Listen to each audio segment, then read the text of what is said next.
Thanks for being here. Subscribe to Cheating Stories Best, so you don't miss new stories. An ominous envelope or work-related letter from the boss? In today's first installment, we find out what was in that envelope. Enjoy the show!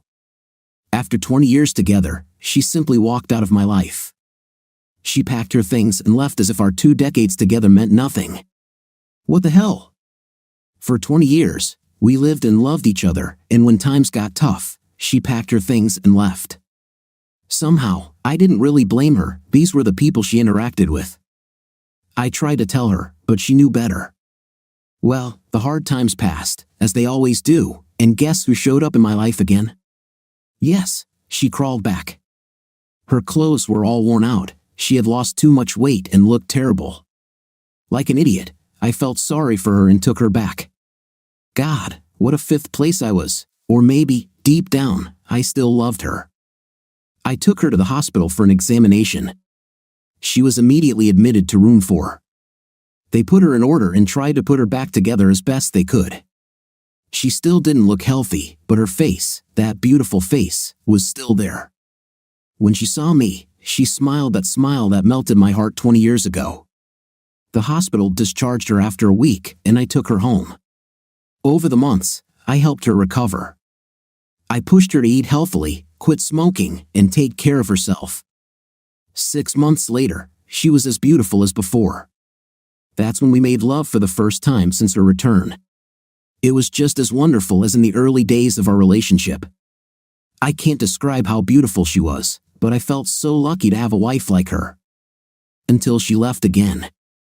After she left, she was still as beautiful as before, but I don't think I loved her that much anymore. Only time will tell. I still loved her, but not as much as before she left. At least for now, she could win my heart again if she wanted to. A year after her return, it seemed like she was really trying to win my love back. Of course, I never let her forget that she had left me. When we fought and argued, she hated that I kept bringing it up, and I think that's why I did it. This quickly stopped all disputes. About 18 months after her return, she was back to her normal weight and in good spirits again. She was happy, and all our little fights stopped. She simply agreed with everything I wanted. Our nightlife was back to normal, well, as normal as a 40-year-old's can be. Then, on a Friday afternoon in my office, I received an envelope from the courier service. I opened it, and a microSD card spilled out onto my desk. A 32 gigabytes card, no note, no nothing, only a map. I shook my head, took the adapter, and plugged it into the USB port. File Explorer opened, and on the tiny card, there was one huge MP4 file of 18 gigabytes and about 100 JPEG files. The file names gave no clue as to what they might contain or where they came from. I clicked on the first JPEG file, named 10001.jpg. What appeared on the screen took my breath away. She looked great. I closed the file and clicked on the next one. I almost fell out of my chair. There was Judy, my wife. Jealousy, anger, and betrayal hit me in the stomach. I couldn't take my eyes off the screen. I shook my head and closed the photo. I clicked on a photo in the middle of the list. It showed Judy having a night with a black guy. She seemed to enjoy what was being done to her. I closed the photo and clicked on the video. It took a long time to load. There was a bed in the center of the frame, the light was dim and then slowly became brighter until all the shadows disappeared. She started talking. I turned up the volume on the speakers. She spoke incoherently, making no sense. I looked at her eyes. She was under the influence of pills. I had warned her about this. I knew the people she was hanging out with when she left were using that stuff. After about 5 minutes of her rambling, 3 without anything black guys crawled onto the bed. She was glad to see them. My throat tightened with anger, betrayal, and jealousy. Love seemed to be dying somewhere. I touched my face, it was wet with tears. I closed the video and took the SD card out of the machine. I was going to throw it in the trash, but instead, I put it back in the envelope and placed it in a locked desk drawer. Then I sat back and cried. After half an hour, I stopped and just sat there, thinking. I pulled out the SD card again and inserted it into the computer. I opened the list of files. Looking at the creation date, I saw it was about a month after she left. Okay, that explains a few things, not what she did, but who she was with. But why did they send it to me? There was no return address on the envelope and no sender information on the courier receipt. I was stumped. I didn't know any of the men in the photographs or in the film. I selected a few photos and printed them out, then put them in my briefcase. I placed the SD card back in the drawer and locked it. I took my briefcase and told my boss I was going home because I wasn't feeling well. On the way home, I called Judy and told her I was on my way. She sounded happy to hear that I was coming back early, though I didn't know how long that would last. When I got home, I walked in the front door and found her standing there without clothes. "What is this?" I asked. "I thought I would greet you like this from now on." "Don't you like it?" she asked. "Yes, I think I like it," I replied. I took the drink from her hand, walked around her, and went into the living room. "What the hell?" she said, following me. I put my briefcase down, took a sip of bourbon and ice, walked around her again, and went upstairs to change. I looked at her, frowned, took another sip of bourbon, and put the glass on the dresser. I pulled a t-shirt and shorts out of my drawer, put them on, grabbed my drink, and walked back into the living room. "What?" she screamed. I heard her feet stomping down the stairs as I sat down in my chair. Having finished drinking, I turned to face her. I grabbed her hand, slammed the empty glass into her hand, and turned back to face my desk. She poured ice on my head, threw the glass on the table, and walked out in a huff. I knew I'd pay for it later, but I was still furious with what I saw on the SD card. Tonight, she might just go to hell. I wasn't going to let her leave the house. I started surfing the net on my computer. About an hour later, she came downstairs, dressed smartly. She stood behind me, tapping her right foot. "Where are the car keys?" she asked softly.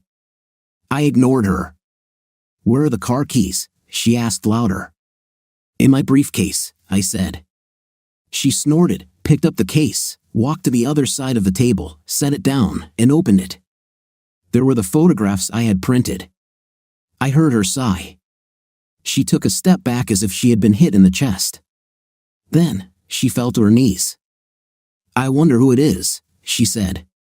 "Today at work, I received a package from a courier. Inside was an SD card with these and a bunch of other photos. It also had about 3 hours of video of you. Do you know anything about this?" "Damn," she whispered, covering her mouth with her hands. "Who, dear? Who sent me this? I'd like to thank him for warning me about your infidelity. It looks like you loved every moment of it. Look at your smile in this photo." I shouted, the last sentence coming out in a roar. "Oh," she whispered again, covering her face with her hands. I turned to her in my chair and lifted her chin to look into her eyes. They were full of tears, but I didn't care. I wanted to see her face. "So tell me all about it," I ordered her. She took a deep breath, then opened her mouth and screamed. She fell to the floor, covering her face and head. I just watched her. I threw another photo in front of her. He grabbed her by the hair and pulled her head up until it was in front of her face.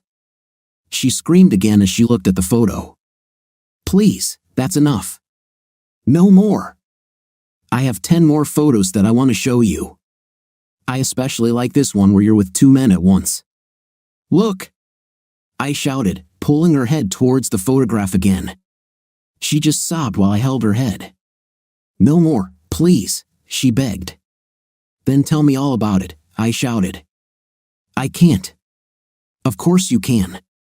Did all this happen before you got sick, or was it all the pills you were taking?"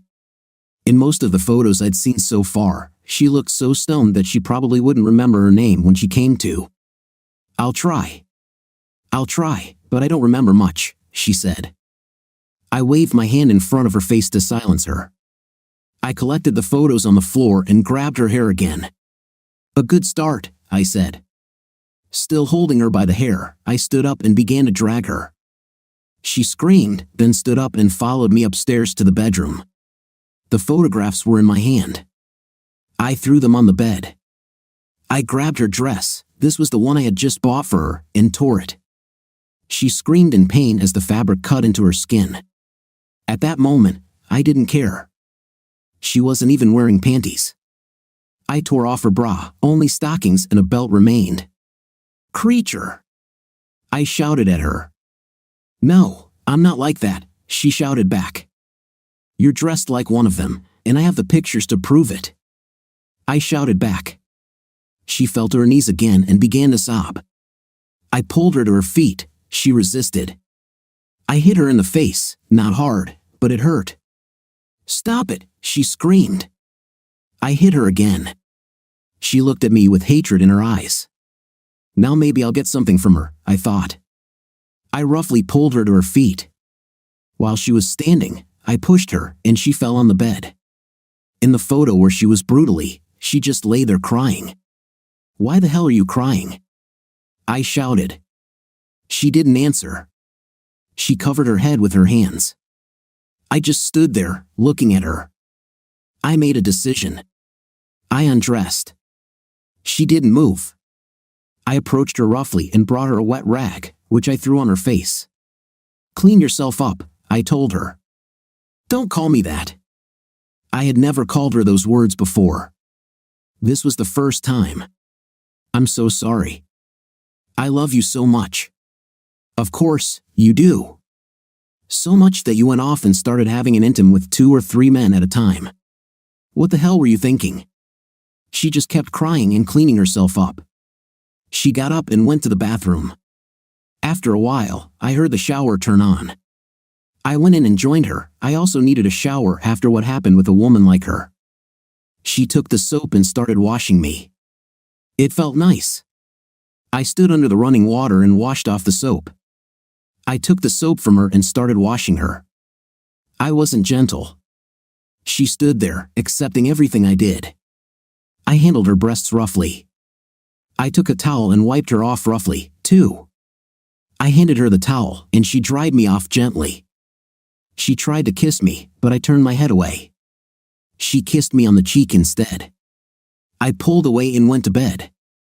I crawled under the covers and turned off my nightlight. Judy climbed in and pulled the blanket over her side, turning off her nightlight. Only the overhead light remained. "Well, creature, turn off the damn light," I said. She threw off the blanket, stood up, and turned off the light. She returned to bed and pulled the blanket over herself. I heard her cry quietly. "Good night," she said. "I love you." "Good night," I replied. "No, you do not love me." I felt her flinch when I said that. Somewhere in the middle of the night, she crawled up to me and hugged me. I didn't push her away, but I didn't answer her either. I think she cried all night. When I woke up the next morning, she was fast asleep, her arm thrown across my body. I smiled, looking at her calm, beautiful face. My anger slowly boiled over. My hatred was almost gone. I still didn't know what to do. It was Saturday morning. I wasn't going to work. I had no idea what to do with her. When I thought about what she did, I felt bad, not bad enough to throw up, but almost. I carefully slipped out from under her arm and went to make coffee. I was sitting at the kitchen table, drinking coffee and reading the newspaper, wondering what to do when she came downstairs. She was still without anything. I put on shorts and a t-shirt. She poured herself a cup of coffee and sat down opposite me. She took the part of the newspaper that I had already read and began to read. We didn't talk for a long time. "What should I do with you?" I asked her. "I don't know." "Can you find it in your heart to forgive me?" she asked. "I don't know." "Why did you do what you did? Why did you leave? Why did you take the pills? Why did you have night with all these men? Maybe when you answer these questions, I can start to forgive you." I got up and went to the living room. I sat down in front of my computer with my head in my hands. My briefcase was still open. There was only one last intimate photograph left in it. I groaned. Then I heard her come in and stand behind me. She put her hands on my shoulders, and her body shook. She must have seen that last photo. "Oh God, no," she whispered. Her hands shook on my shoulders.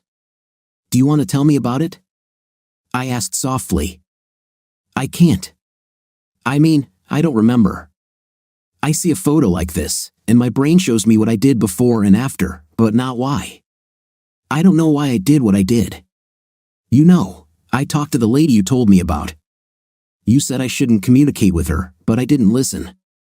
I didn't listen to anyone. I'm so sorry for what I did to you. I'm so sorry for what I did, she said, pointing to the photo in my briefcase. I was so stoned the whole time that I couldn't think clearly. The lady continued to give me pills. I lived on coffee, cigarettes, and substances. When they stopped giving me these, I woke up and saw myself in a puddle on some street. I looked terrible. That's when I went looking for you. I met PJ.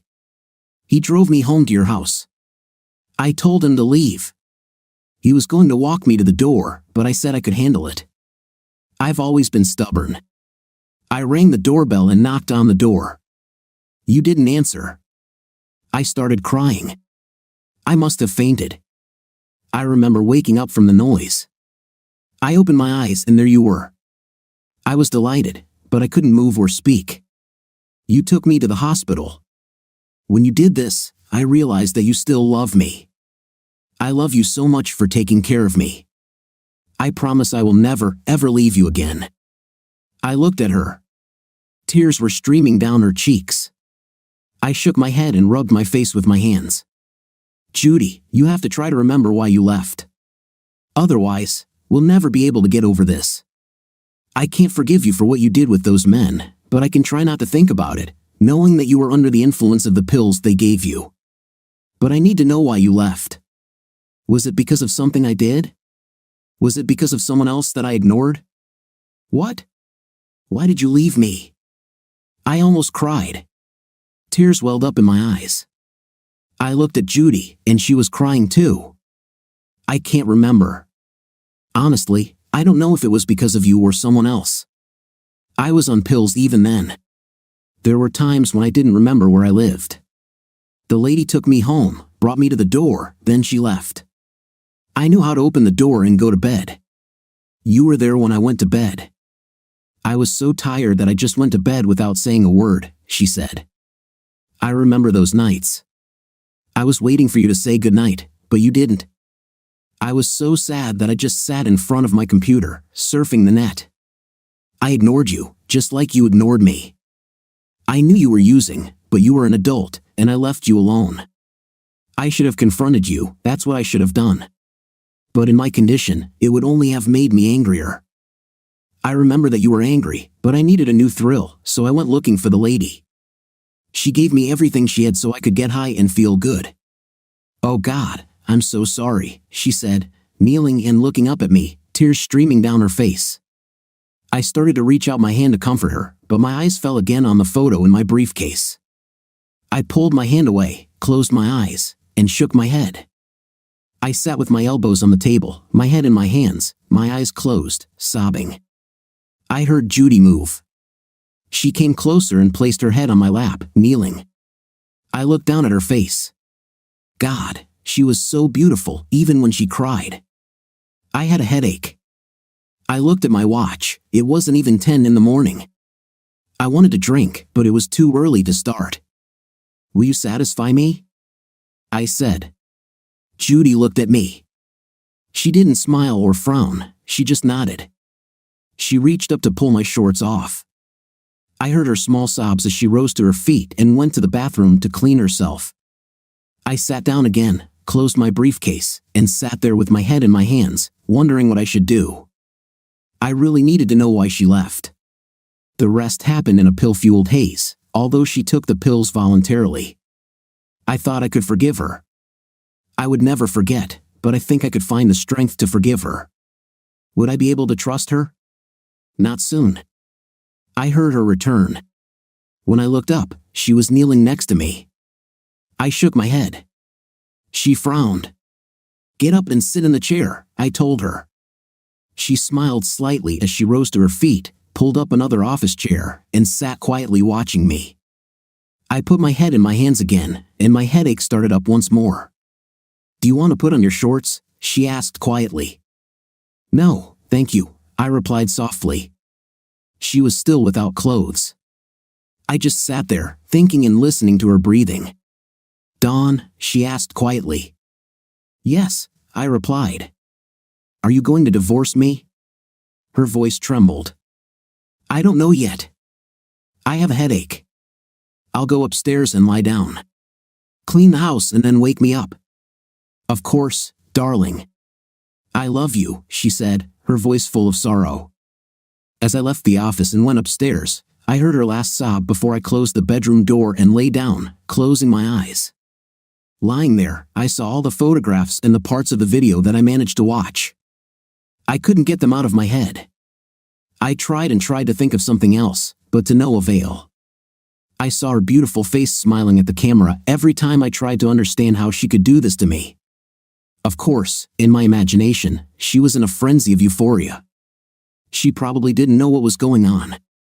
Eventually, I fell asleep. Judy hit me in the heart again. Of course, I deserved every blow.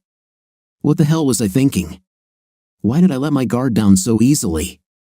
Why did I listen to this lying, two-faced person who called herself my friend? I sat there crying for half an hour. My head hurt badly, but my heart hurt even more. I loved him so much that I couldn't do enough for him, even before I left. But I couldn't remember why I left. I racked my brains, but couldn't think of a single reason why I would leave. I just remembered that I was always high, and nothing else mattered except staying that way. Yes, we had difficult times, but that was not a reason to leave him. We'd been in worse situations and gotten through them together. We loved each other, but apparently, I ruined it all. Every time he said anything other than "I love you," it cut me to the bone. My heart hurt so much that I could hardly breathe. And no, it wasn't a heart attack, it was mental suffering from the loss of his love for me. I caused this loss myself. I could only imagine how his heart felt when he found out about my betrayal. I was surprised that he didn't kick me out, leaving me with only my clothes on and a $10 bill in my pocket. I knew he had withdrawn money from our joint account. I remember how angry I was with him then, but this anger disappeared with the next injection or whatever I took. I sat for a little longer, then got up and started cleaning the house. It helped me not to think about anything. I didn't want to think about anything right now. My husband of 20 years was very, very angry with me. I was cleaning a house that really wasn't that dirty. Dawn was always a good housekeeper. When I didn't feel well enough to clean, it wasn't that common, but most husbands would just leave everything and let the wife do all the work later when she felt better. I was so grateful when I found Dawn. I went through a terrible divorce and felt awful. Then a neighbor introduced me to Dawn. I fell in love with him in the first month. I didn't know how he felt until the next month when this wonderful man got down on one knee and asked me to marry him. I cried so hard that I couldn't answer him for an hour. Tears rolled down my cheeks. I hugged him tightly for a long time. When I finished cleaning, I sat down in the living room and started crying again. I could see my life with him coming to an end in a few months or even weeks, and nothing could be done if I didn't remember why I left. We were living in a nice house when the problems started. Don lost his job because of the economy. I was still working, at least for a while. When Don couldn't find another job right away, we exhausted our savings and lost our house. We sold it and made about $100. The market was so soft that we held a fire sale to avoid losing our credit. We moved into a long-term hotel in a very bad part of the city. Don tried to tell me that everyone I met would only care about themselves, no matter what they said. Then I met a lady. She was a part-time easy girl, a part-time dealer, and a part-time con artist.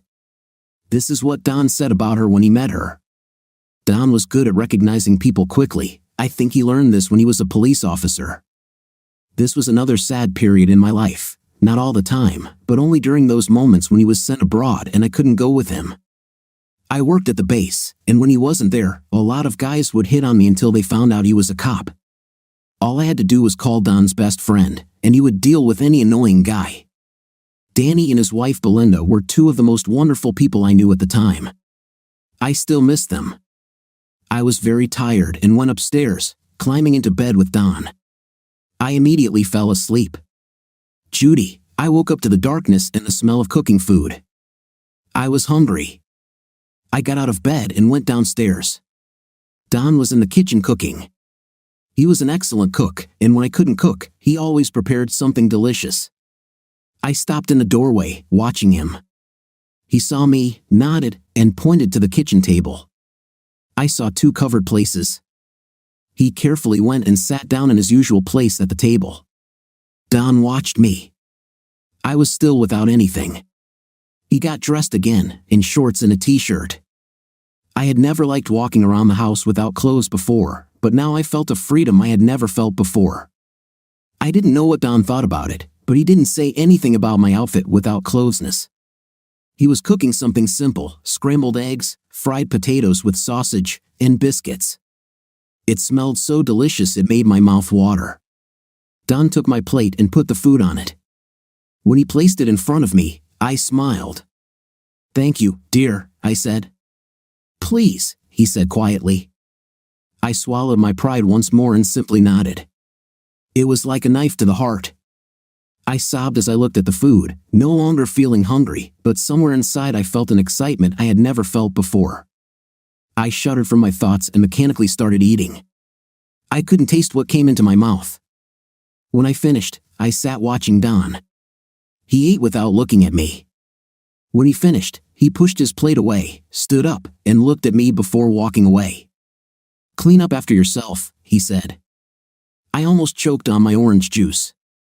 I felt another prick in my heart, but I also felt a strange excitement in my lower abdomen. I sat wondering what was happening to me. Tears flowed down my cheeks again. It looked like I was about to run out of tears. I sat there for a little while longer, not thinking about anything, then got up and started cleaning up after Don. He was a good cook but always left a mess when he cooked, although he usually cleaned up after himself. I assumed some things had to change because of what I did. I should be mad at him for what he calls me now, but I knew I had screwed up so badly that he should kick me out and never speak to me again. I hoped that his behavior now was his way of giving me a second, third, or fourth chance. How many times have I hurt him without knowing it? How many times has he hurt me without knowing it? I could count the number of times he hurt me on one hand. Once, he forgot my birthday and confused it with his ex-girlfriend's birthday. It took me a long time to forgive him for that, but I don't think he even noticed that I was angry. He corrected himself immediately, so it was nothing to him. As far as I know, he never cheated on me, which was surprising given the revealing outfits and arrogant, vulgar makeup of the time. Although if he cheated on me while I was away, I would not hold it against him. In fact, if he went out and had an intimate with someone today, I wouldn't hold it against him. Of course, I wasn't going to tell him about it, but if he figured it out on his own, I'd hope he'd have a good time. No, honestly, I would hope so. I just hoped I could stay with him even if he started cheating on me. If I could be with him at least sometimes, I would be delighted. When I finished cleaning, I went to look for him. He was in his office at the computer. The chair I had been sitting on was still in place, his briefcase was closed. He was doing some searching, and I didn't know what it was and didn't think I needed to know. I entered the office and sat down on the chair next to him. He looked at me, frowned for a second, then smiled. I tried to keep my face straight, no smile, no frown. I just looked at him, not at the computer screen. It was none of my business what he was looking for there. Additionally, out of the corner of my eye, I saw that he was reading some stories. After about half an hour, he turned off the computer, stood up, and took my hand, helping me stand up. He led me upstairs to the bedroom and pushed me onto the bed. The photographs were still there. I hadn't cleaned the bedroom because he was sleeping, and then I fell asleep. I stood for a long time, looking at myself in those photographs, and couldn't remember why I did what I did. I remembered having a night, but not why. I didn't understand why. The shower calmed me down. I dried myself off and went to look for him. He was in the office again. I just sat at my desk crying. I felt so sorry for him, but I knew he didn't want to hear my apology. I just stood there as quietly as I could. I don't think he noticed me. He stopped crying and picked up the phone. "Peggy, this is Don. I need to talk to someone." "Sure, in an hour." "Okay, see you then." "Where?" "Okay, I got it." See you." He hung up, and I wondered who Peggy was. I started to walk away from the office but stopped when I heard his voice. "Wear a nice summer dress." "Just sandals." "Okay," I said and went upstairs. "Looks like I'll get to see who Peggy is." I chose my most beautiful summer dress. It was dark yellow, like sunflowers. I got dressed in seconds. I went into the bathroom to brush my hair and put on some makeup. When Don saw me, "No makeup?" "Okay," I said, my heart aching again from his words. I went downstairs to wait for him. I stood in the center of the living room, waiting. He came down wearing nice trousers and a button-down shirt. The trousers were blue, and the shirt was light gray. He looked great. I would have been very happy to be with him if we went out in public. He took my hand and led me to the garage door, even opening the passenger door for me. I was very happy, but I tried not to show it.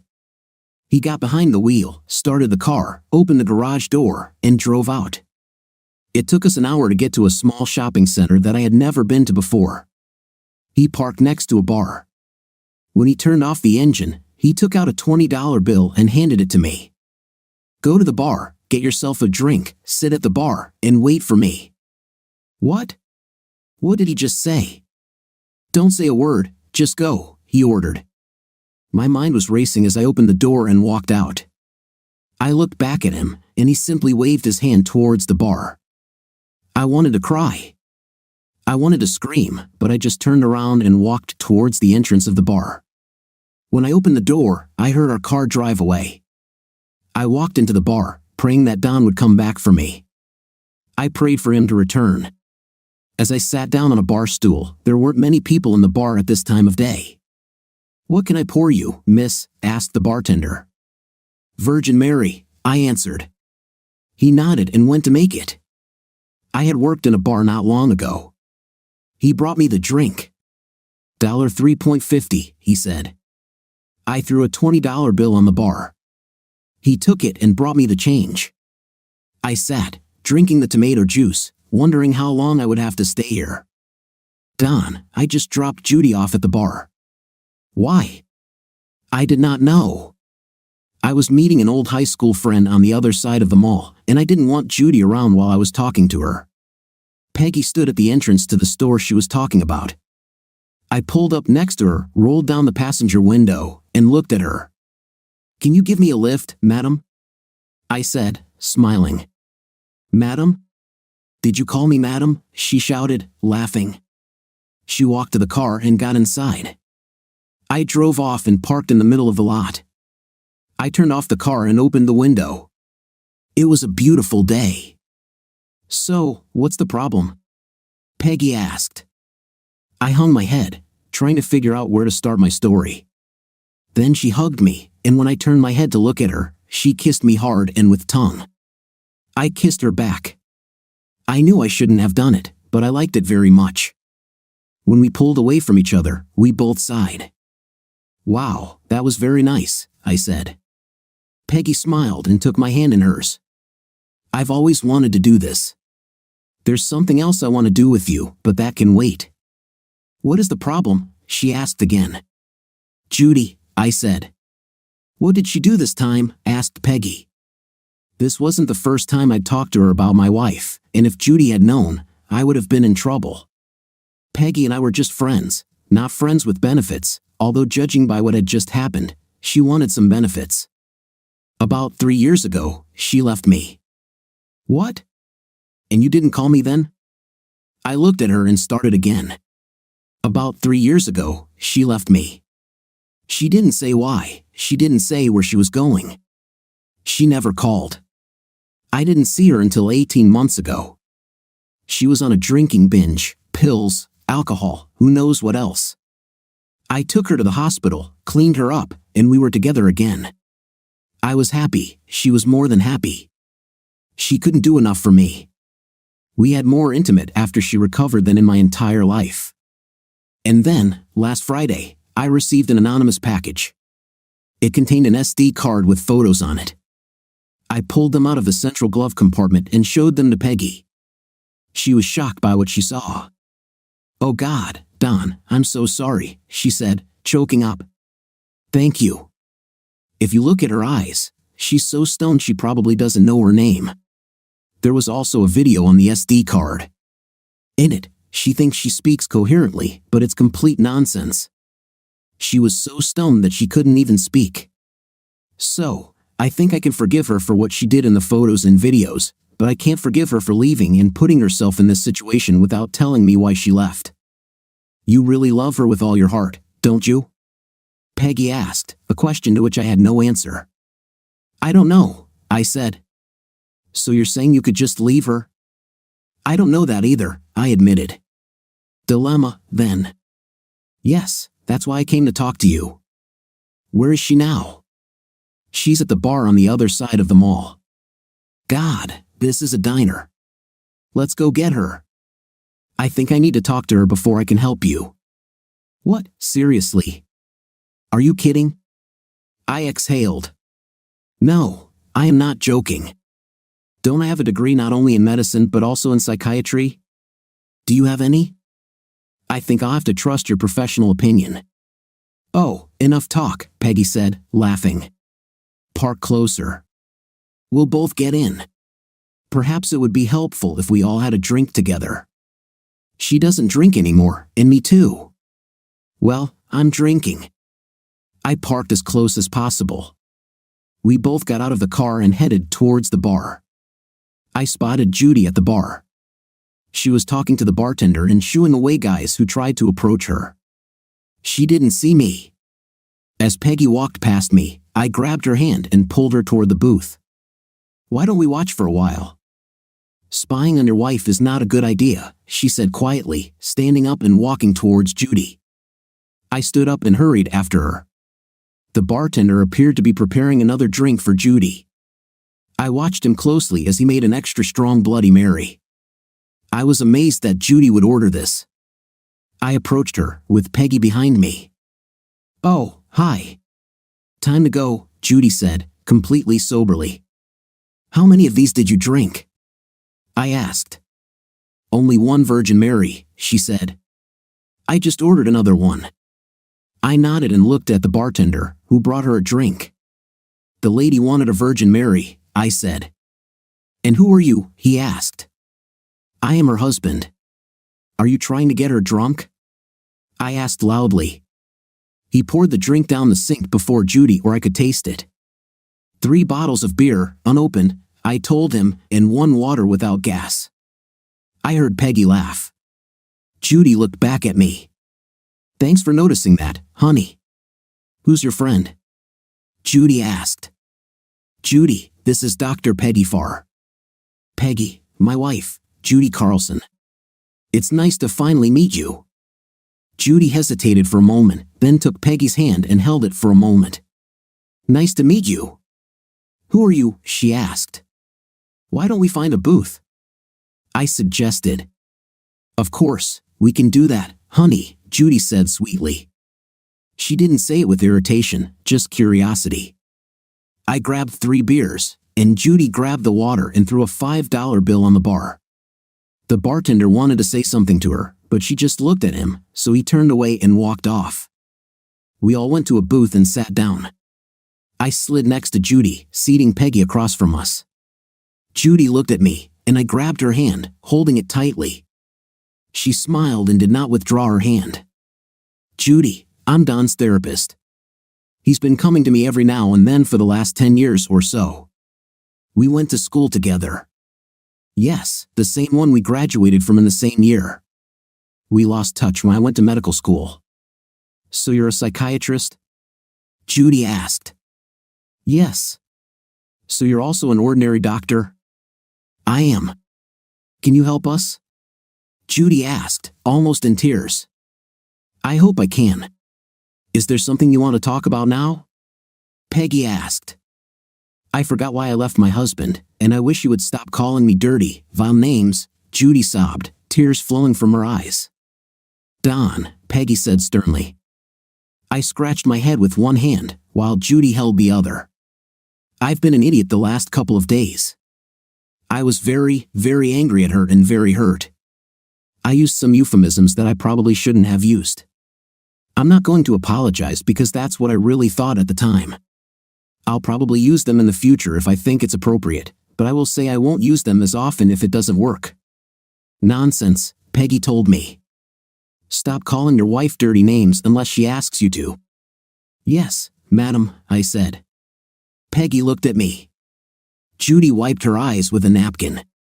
Judy, I won't call you nasty names unless you ask or do something to provoke me. Fair enough, she said, squeezing my hand. I squeezed back, and she smiled. Dawn, I want to see her on Monday morning exactly at 8. I have an appointment at 9 o'clock, so we can discuss a lot. You will wait for her in the waiting room. Understood. Yes, Peggy said. Fine. Judy, I hope we can work things out in your favor. I will try to help in any way I can. I live not far from you, but I work on this side of town. I will be available anytime after 8 in the evening. Dawn knows my home and mobile numbers. Dawn, give them to her. I will. I have one more question, Judy said. Which one, dear? Peggy asked. Have you and he ever been together? Peggy smiled and shook her head. Almost, but my family moved, taking me away before we could do anything. Right after graduation, I really liked Don. If he had asked me out on a date, I would have happily agreed. But now I'm married, happily, just like him, I hope. Thank you for your honesty, Judy said, extending her hand to Peggy. Peggy took it and held it, as did Judy. Please, darling, Peggy smiled at her. She's worthy. Don, if you don't, I'll hit you between the legs so hard that you won't be able to walk for a week. Judy laughed. I like her. Oh my God, I said. Looks like I'll leave it for now. Okay, I need to go back to the office. See you Monday, Peggy said as she left the booth. Can I get a return trip? She asked, sitting back in the booth. I laughed as she sat down with a sad face. What? Judy asked. It's parked on the other side of the mall, I said. Oh, then we better go too, Judy said, starting to push me out of the booth. I shook my head. I just hoped that everything with Peggy would go smoothly, otherwise, I might break down. Judy and I had met Don's old friend, who was stunning, but she was his therapist. They didn't seem to be lovers. I was grateful to a certain degree, but on the other hand, I was disappointed that he didn't have someone on his side. I'd rather it was her, it would ease some of my anxiety. I really enjoyed the ride to her car. She was funny, knowledgeable, and could read people better than Don. Don was quiet on the way back, which upset me. He also looked sad. Do you want to talk? I asked. No, he answered. It seemed like he wanted to say something else but held back. I have a question, he said. Okay, ask, I told him. How many men tried to hit on you while you were sitting there alone? He asked. Why do you need to know that? Please, just answer the question, he scolded me. Fine. I didn't really count, but I think about 10, including the bartender. He looked at me, nodded, and turned back to the road. How many of them would you choose if you weren't married? He asked. I was shocked by his question, but it got me thinking for a minute. If I were waiting for someone like today, no one. What if I hadn't waited? Probably no one anyway, they were all too old for me. Oh, he said, surprised by what I said. We continued on our way home without saying another word. When we entered the house, he looked at me. I looked at him. Go take off your dress, he told me. I nodded and went upstairs. I noticed that the photographs had disappeared. I came back downstairs without anything. He was still wearing trousers and a shirt. It didn't bother me. I liked the way he looked dressed. I also liked the way he looked without clothes, but he looked just as good dressed. He was sitting in front of the computer again, staring at the blank screen. I sat down next to him. He looked at me and nodded. You are so beautiful. There's no need to hide it while you're at home. He turned his head to the blank screen so he couldn't see the tears of joy rolling down my cheeks. My heart felt much better after his compliment. My self-esteem had also improved. He thought I was beautiful. Do you want to talk? I asked him again. Yes, but not now. I can't stop thinking about the photos of you. They pass through my mind one after another. I feel angry and jealous and also feel betrayed and lost. But underneath it all, there are my feelings of love for you, and that's the only reason you're not on the street right now. Oh God, I'm sorry. I can't remember. I really hope Peggy can help me with this. I really hope so. I believe you, and I want to forgive you, but without knowing the reason, I simply cannot. I understand. I think there are still things I want to know about what happened to me, what they did to me, and made me do. Then I'll know who's asked to kick. No, you won't find out. You will never go near them again, never. Can you hear me? As long as you live here, never. I understand, I told her. I understand, dear, I answered him. I promise. I also called PJ to thank him for bringing you home. I asked him about the lady. She is dead. She was shot by another merchant. Can't be, I said. We sat looking at each other for several minutes. I was a little sad, not because of her, but because of her children. She had 3 who lived with her. I didn't tell Don about it. I had to trust that he would care about the children. I knew he didn't care about the lady, and now knowing what she did to me, I didn't care either. You hungry? He asked. Yes. And what do you suggest? Well, later. But now I was thinking about the place where they serve roast beef. Go get dressed. Put that sundress back on. I like that you are without underwear. Okay, I'll be right back. I was happy but tried not to show it. When I went upstairs to get dressed, if you could call it that, we had a pleasant dinner together. No insults or sarcastic remarks. Don kept his promise, and I was going to keep mine too. The drive to the restaurant was short. We decided to have dinner there. The beef sandwiches were excellent, as were the fries and sodas. Returning home, I went upstairs and undressed. Don came with me and also undressed. We both went back downstairs and sat in the living room. It was starting to get dark, but Don didn't turn on the lights, he turned on the TV. This was enough for us to see each other. I looked around, all the curtains and blinds were wide open. I didn't say anything while we were watching a show I knew nothing about. I sat next to him, holding his hand, and he allowed me to do this. It didn't take long before he leaned over and kissed me. It was the first time since Friday morning that our lips had touched. My breath caught when his tongue touched my lips. Then things got out of control, and he started treating me roughly. I hit him hard, and he jumped back from me. I jumped to my feet and ran to the bedroom, and he was right behind me. I beat him by a split second, closed the door, and locked it. I hoped the door would hold until he calmed down. He didn't even try to enter. I heard him slide down the door and hit the floor, crying. I picked up the phone and called Peggy. After I explained what happened, she said she would be right over. I told her the front door was open and that Don was without clothes so she wouldn't be shocked. I saw the way she looked at him. I knew she was still in love with him. At the bar, he had lipstick on his lips, so they either kissed or she kissed him. It took her 10 minutes to get there.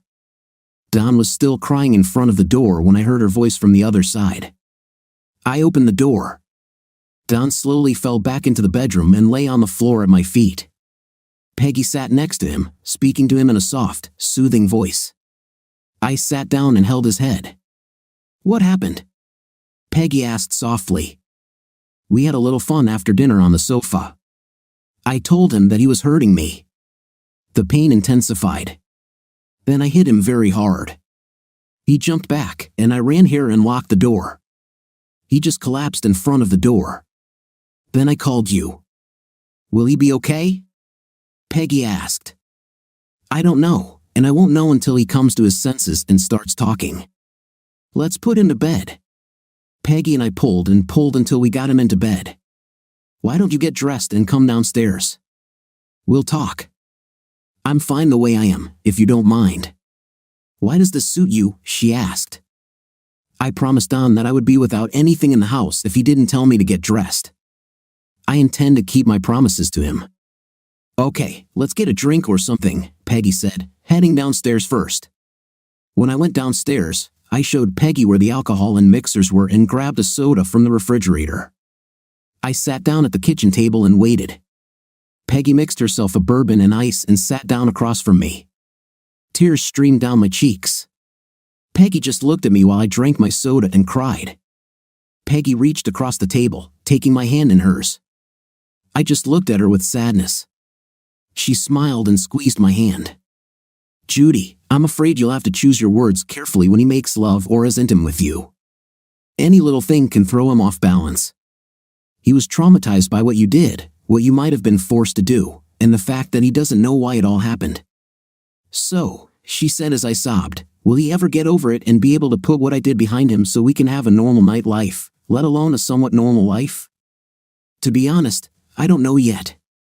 I have an appointment with him on Wednesday afternoon at 3 o'clock. Tell him when he wakes up. Until then, I'll be happy to sit with you as long as necessary. If and when we have an intimate again, should I not ask him for anything? Yes, I think I can do it.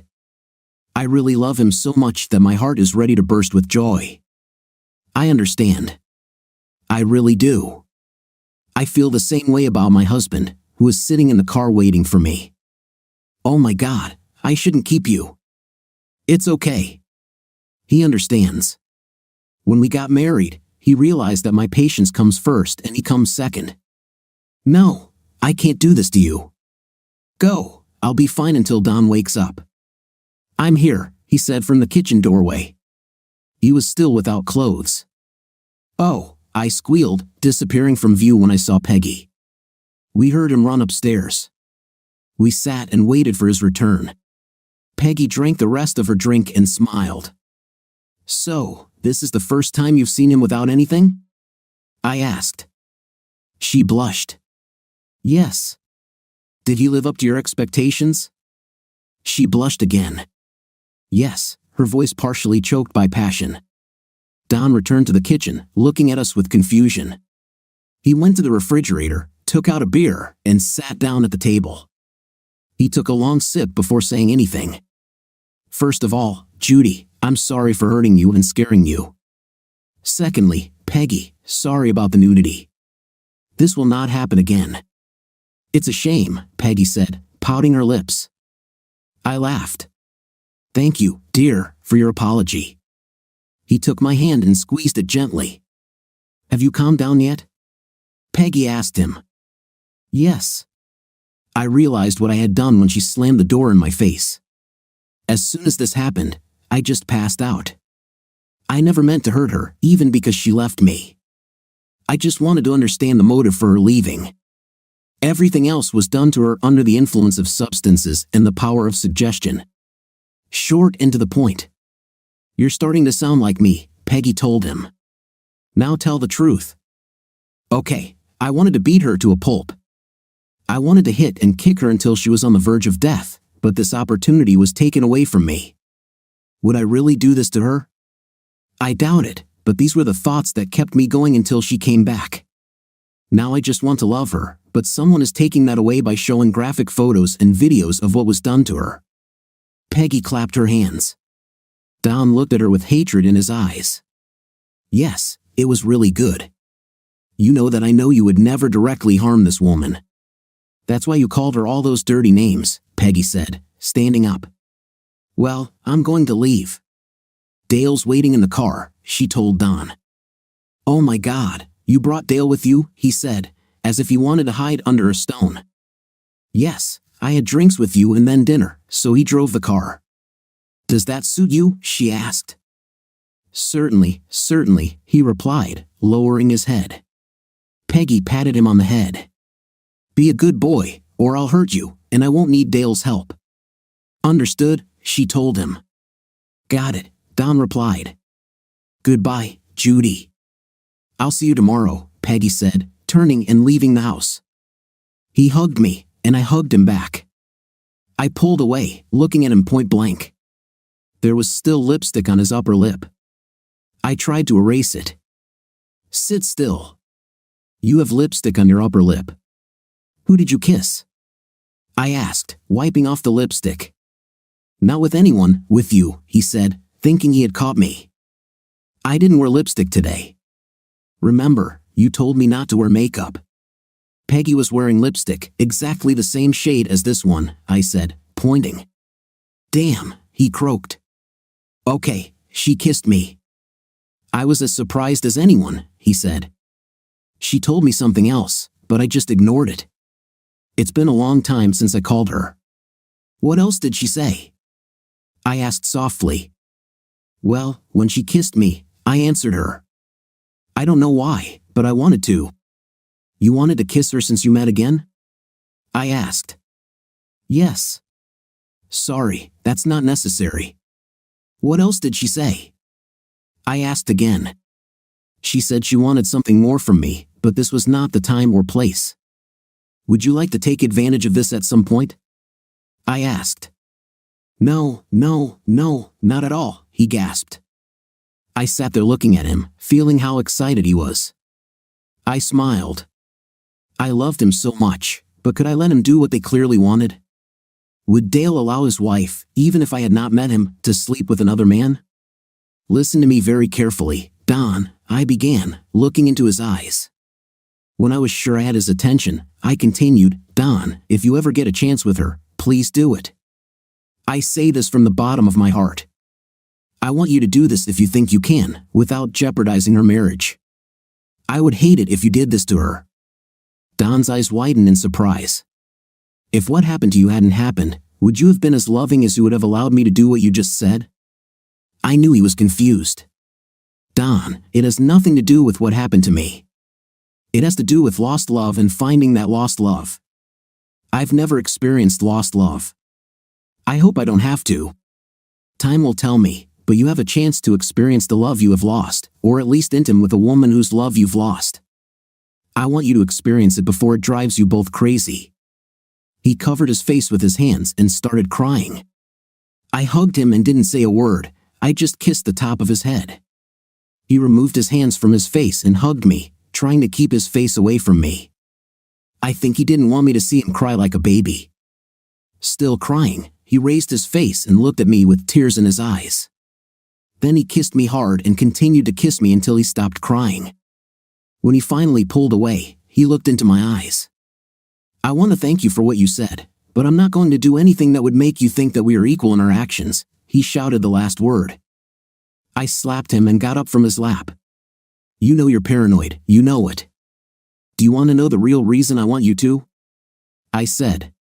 Peggy wants, I will tell you when I think about it. It turns me on, but now I will never let you forget this if you ever do. Never. You an idiot.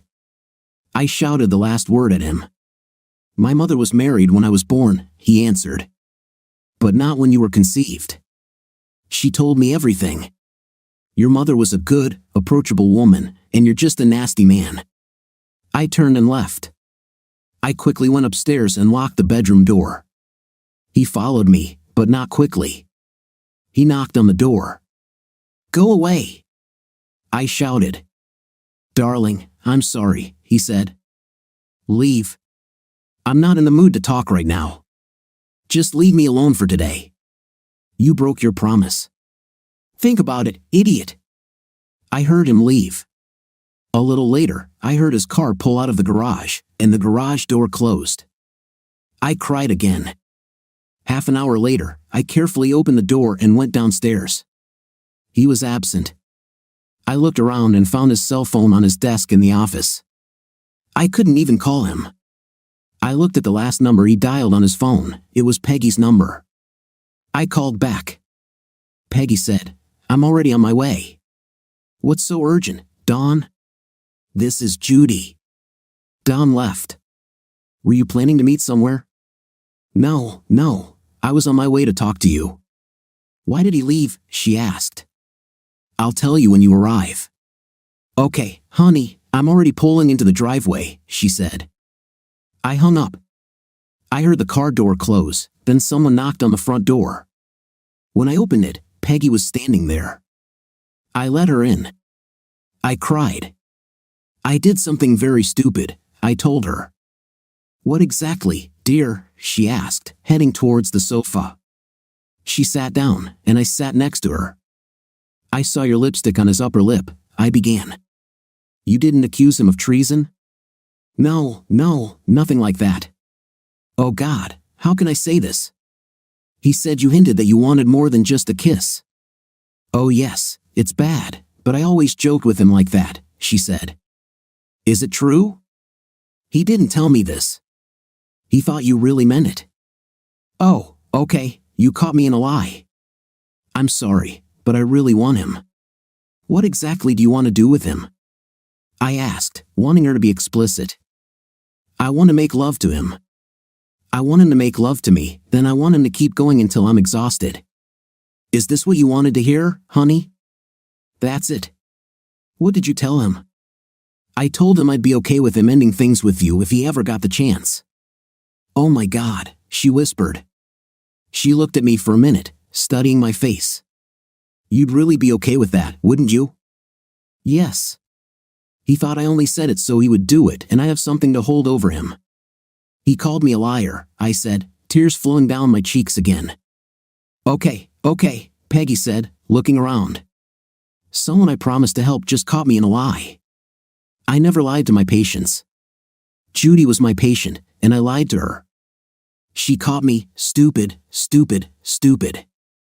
I wanted to hit myself on the head, but I couldn't. I'd do it later when I was alone. Now, I had to help her and her husband, my friend, the man I desperately wanted as my lover, even though I was happily married. Will you ever forgive me? I asked. Of course, but it will take some time. I really like you. You are a person whom my husband loves and has known for a very long time. At some point, you two could be lovers and maybe even get married. That's very generous of you, Judy. I wonder if I could be so generous with someone. Would you cheat on your husband? She asked me. I think it's time to tell the truth, at least to you. Judy, I'll tell you something I've never told anyone, even Don. Please don't tell him. He thinks Dale is my husband. What? Dale is not my husband. He is my lover. My real husband, and I have an agreement. Oh God. You're a hot wife, Judy whispered. Where are you from? Don read about it on his computer. Oh God, he knows. Yes, I'm a hot wife. I cheat on my husband, even though I'm not actually cheating. Is it cheating if he knows about it? Is it cheating if I tell him all the dirty, juicy details? Is it cheating if he watches sometimes? Is it cheating if he participates? I don't know the answers to these questions, I said.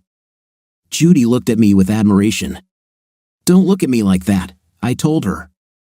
I can't help myself. Not only are you dazzlingly beautiful, but your husband shares you, and not just professionally, but the real you. He lets other men have you, and he likes it. If Don were to watch you, I would have a lot of fun watching it. Wow, Judy said. You're a liberated woman. A woman who shares her husband with others. I suspect that Don was ready to be, well, he already was a cuckold, just like my dear Sean. What is your husband's name? Judy asked. Sean. Don't tell Don, please. He will ask you. Maybe that's why he left. He really didn't want to know what you were like. It's not so bad, I told her. For some, it would be, she answered. Did he try to hurt you? No, I said. I quickly went upstairs and locked the bedroom door. He knocked quietly on the door, saying that he wanted to apologize. I didn't believe him, so he left. When I went down to the office, I found his phone. I called back the last number he had dialed. It was Peggy's number.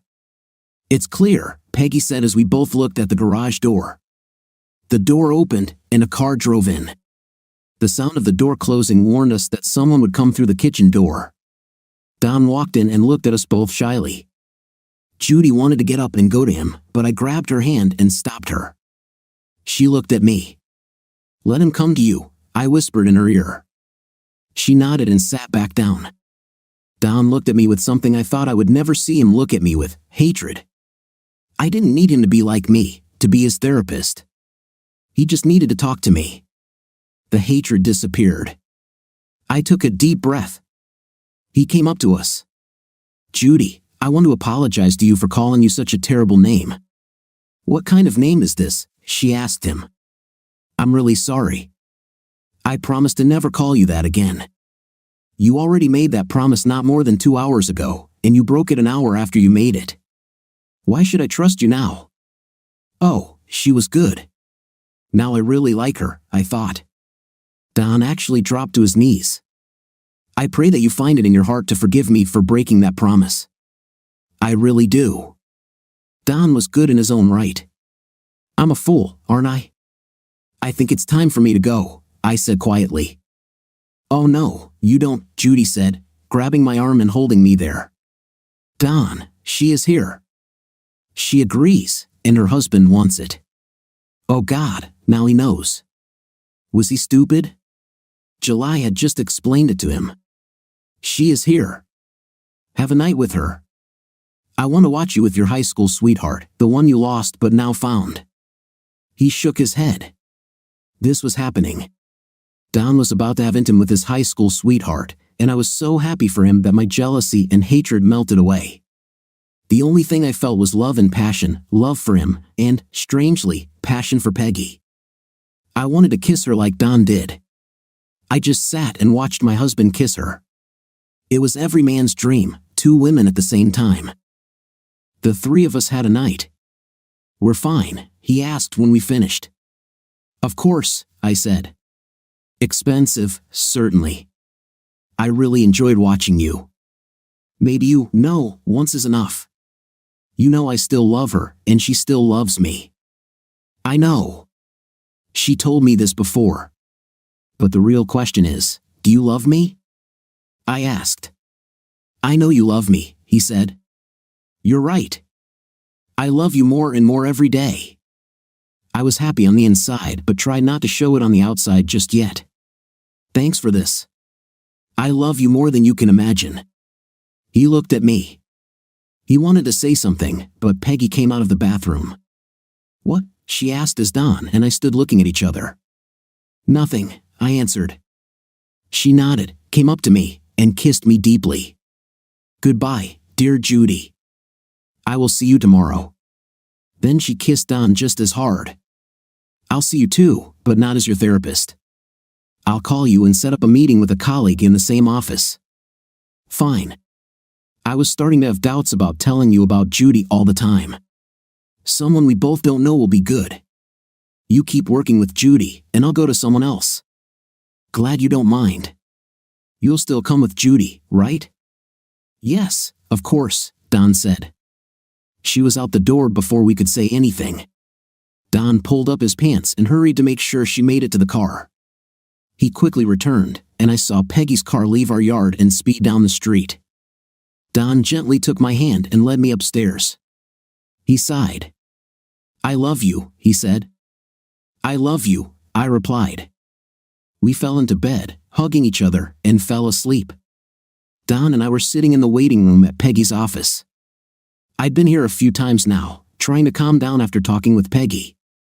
Now, I was waiting for Judy to come out of her office. This was their first meeting, so there shouldn't have been much time to calm down unless they made a breakthrough in the first session. I was bored. I couldn't wait to see Judy. I couldn't wait to see Peggy. I really needed to know that we were okay. It was the same with Peggy. Yes, I decided that I really loved Judy even more than I thought I loved Peggy. I thanked Judy for letting me be with Peggy. I was surprised by what she did to Peggy. I wondered if Peggy would like being with Judy. Of course, I would never tell any of them about this. Then Judy and Peggy stood in the doorway. Judy was crying, and Peggy was too. I stood up, looking at them both. "Is there anything I can do?" I asked. "Yes, take her home and love her," Peggy told me, sobbing. I nodded. Judy sobbed and then blew her nose into her handkerchief. She took another tissue from her purse and wiped the tears from her eyes. She turned and kissed Peggy. Peggy kissed her back. It wasn't a loving kiss, just a friendly one. "Take me home, please," Judy asked. "Of course," I replied. I offered her my hand. She took it, holding onto me tightly. We left Peggy's office. This was the first time I didn't kiss Peggy goodbye. Over the next few days, I went to work, and when I came home, Judy and I made love. On Wednesday, I saw Peggy's coworker Janice. Judy came with me and waited in the waiting room. When my hour was up, Janice walked me to the waiting room. I walked in, and she was standing in the doorway. Judy hugged me as soon as Janice closed the door. I took Judy's hand, and we walked home. The next 2 days flew by. I was back in my office when the secretary brought me another envelope. I started shaking without even opening it. I knew what was inside, and I was right, it was another micro SD card. I inserted it into the adapter and connected it to the computer. A new list of files appeared, at least 4 large video files and about 100 photos. I opened the first photo file. It was Judy, without anything. She was smiling, and her eyes were misty, she was high. I closed all the files and pulled out the card. I put it back in the envelope, folded it, and put it in my shirt pocket. I thought I could take it home and show Judy. Maybe this would jog her memory. At least that's what I hoped. It could also drive her crazy. I sat there wondering what I wanted at the moment. It was the same as before. Then I mentally kicked myself for having such thoughts. I used to love her. I really loved her. I got up and left. I didn't tell my boss I was leaving, I just left. I knew he wouldn't fire me, he needed me more than I needed him. I was now the only employee who knew the entire system they used for their sales teams. It was a custom system mostly developed by other programmers who were long gone. Judy, when Don came home earlier, said he received another SD card with photos and movies on it. He asked if I wanted to watch them. I sat there stunned and nauseous. I ran to the bathroom and threw up. After I cleaned myself up and brushed my teeth, I came back and told Don I didn't want to see them just yet. He said okay and showed me where he had put the envelope with the card in his desk. I nodded. He hugged me, and I hugged him back in surprise. I thought getting another card would piss him off again, but he kept his promise. I saw it in his eyes, anger and jealousy, but he hugged me tenderly. I loved him so much. My sessions with Peggy revealed nothing about what had happened to me, of course. All I did was talk about Don and how much I loved him. I saw Peggy nod and stopped. Sorry, I forgot for a minute that you love him too, I told her. What happened shouldn't have happened at all. I shouldn't have let you push me into this situation. I'm very grateful for that, though. It will never, ever happen again. She told me, I don't remember pushing too hard. I replied, giggling, let's get back to business. Tell me, what do you remember about your life before you started using pills? Those days seemed so far away that it was difficult for me to remember them.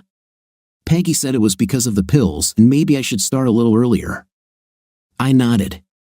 We had a nice house in a nice neighborhood. There was an elementary school right down our street. If we decided to start a family. I think it's too late for that now, I said. Do you want kids? Peggy asked. I wanted to, and so did Don. Then our lives went downhill. I was so sad for him when he lost his job. He made such good money. We had a 6-figure savings account. I worked to fund that account. I continued to work to pay the bills. Our savings only lasted for a year. Then I lost my job. That's when we had to sell the house. It was probably my dream house. I cried for 3 days. Then we moved into a motel. I only got enough to pay my weekly rent and buy groceries. Then I met her. Whom? Asked Peggy. A woman. Her street name was Lady. Don told me who she was. I didn't believe him. I don't know when or why she gave me the substances. Maybe I asked for them or told her I was depressed. She started telling me all sorts of things about how Don was treating me wrong and that I should show him what's what, and so on. After that, I don't remember anything until Don found me at his house. What did she say about Don? Asked Peggy. I don't really remember. How I'm supposed to control my money and so on. Was this after she started giving you pills? I don't know. I don't remember, I answered. There was another session after that. It went about the same way, and this was after Don received the second SD card, which he brought home. He asked if I wanted to watch any of it. I said no and ran to the bathroom and threw up. Since then, he hasn't asked again, I told Peggy. She asked if I could bring her a copy. I shuddered at the thought of her seeing what I had become. She spoke to me softly while I cried, convincing me that she wouldn't show it to anyone and that it might help her help me. That's why I told Don instead of me bringing a copy.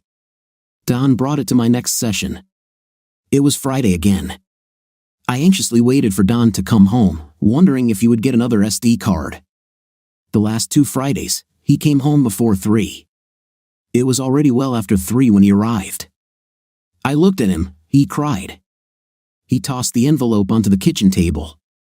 I picked it up and shook out the contents. There were 5 SD cards. I closed my eyes and began to sob. He was next to me, supporting me. I pushed him away and ran to the bathroom, throwing up 3 times. Don, Judy just dumped the envelope I received today on the kitchen table, I said. She started crying, then ran to the bathroom and threw up. I felt terrible. I also threw up at work when I saw what they did to her. She looked terrible, even worse than when I found her. On one of the SD cards, there was a message from the person who sent them. I was waiting for Judy to come back. Oh my God, she said, plopping down on a chair. It's worse this time. I told her, how much worse can it get? She asked, you look worse than when I found you. There's also a message from whoever is sending these cards. What message? I asked. Why don't I play it back? I suggested. I looked at everything. You're not there. Okay, but if I know. Don't worry, I wouldn't do that after what I heard from that man. Oh my God, I said, pulling out the SD card on which I put a cross. We went to the office, sat down in front of the computer, and I inserted the SD card into the slot in the reader. The video began to play. The screen was dark, with barely enough light to show that someone was sitting there. The voice was distorted as he spoke. I'm not going to tell you who I am, like I'd be stupid enough to do that. I heard Judy looks great again. She's a beautiful creature. That's the thing, she owes us a lot of money for all the pills she used. I believe that if she comes back and makes another adult video with us, she will be free. If not, we will release what we have into the public domain and let her explain to your boss what a mess she is. For blackmail, let me know by next Friday or text 2868. By the way, which video? Asked Judy. Apparently, before you started looking this bad, they made videos of you with I don't know how many black guys and other white women.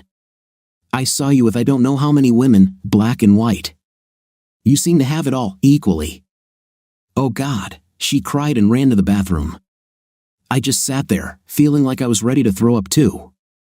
Obviously, she had no intention of returning to him, and if I ever found out who he was, he would be a dead man.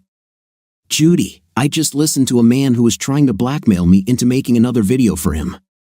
Damn, if that happens, I don't care about my reputation. Don's reputation is important to me. He needs her for work, but I sincerely hope that Don feels the same way I do. If I ever find out who he is, he will be dead and could join Lady in Hell. I threw up again. I heard Don talking to Peggy on my way downstairs. He told her about the latest SD card and the blackmail video. He quickly ended the conversation with her when I returned. She'll be here now, Don told me. She asked me to warn you, no tricks. He smiled as he said this. I smiled back at him. She's a funny girl, she is, I joked. Don chuckled, and I laughed too. I felt completely empty. Don looked the same. I don't know how long we sat there without saying a word, but a knock on the door brought us out of this state. Still without clothes, I went and looked through the peephole. It was Peggy. I opened the door.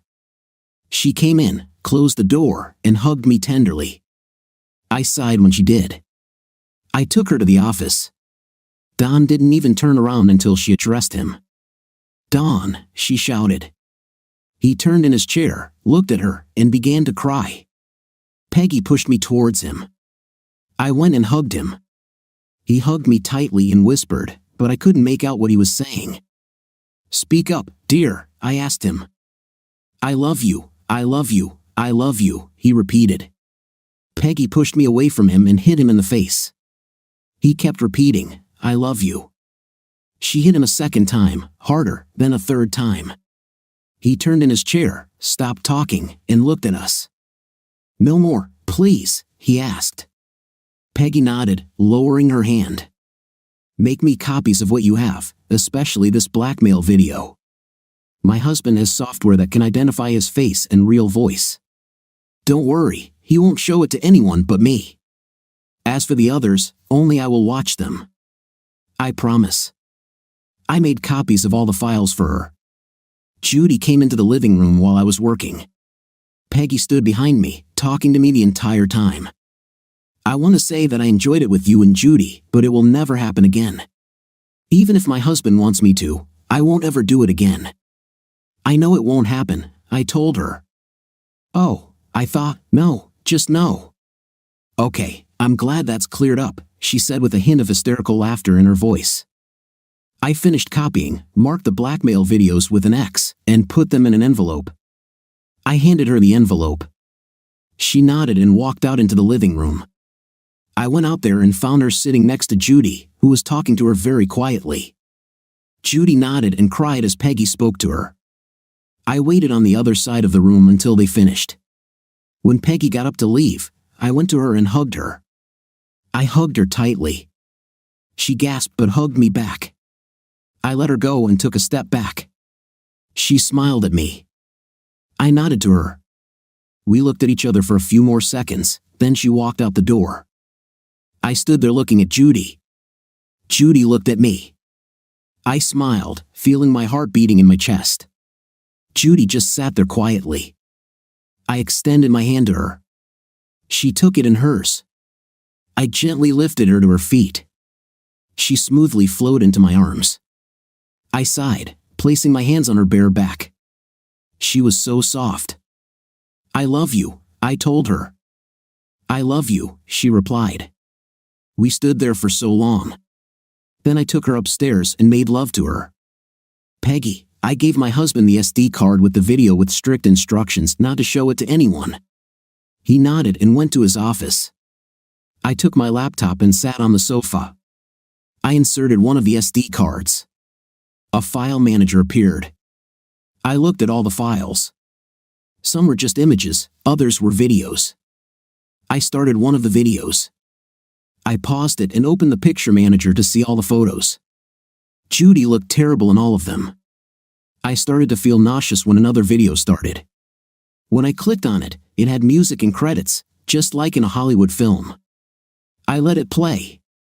Judy appeared. She was beautiful, healthy, and fit, not high. But in the close-up of her face, I could see that her pupils were fully dilated in the bright sunlight, which meant she was on substances. I let the movie continue. Don told me that on the first SD card he got, she seemed to know what she was doing, but it was clear she was high, so they could make her do what they wanted. This was the same here. She was beautiful in this video. I heard Sean come in and quickly closed my laptop. "Who was that?" he asked. "I can't tell you, and if I ever find out that you saw this, I will divorce you instantly.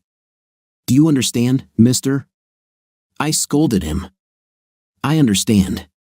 Client confidentiality," he said. "I'm done with this card. Here is a picture of the guy and an audio file on this card with his real voice. I also have other information that was not removed from this card. I asked his name. It's just a name, but maybe your patient knows who it is." "Jimmy," he told me. "Thank you, dear," I said, taking the cards from him. "I'll be up in bed in a minute." "I'll be waiting, cute," he told me. I giggled as he left. Jimmy, I remember Judy telling me about a guy named Jimmy. I wondered if he looked the same as the photo I was looking at.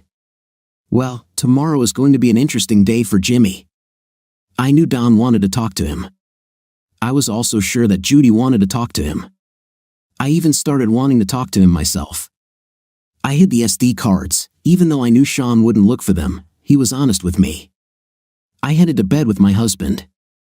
I loved him so much, yes, more than I still love Don. God, I couldn't get him out of my head. Say, Don, we were sitting in a rented car. Judy was next to me, and Peggy was with us.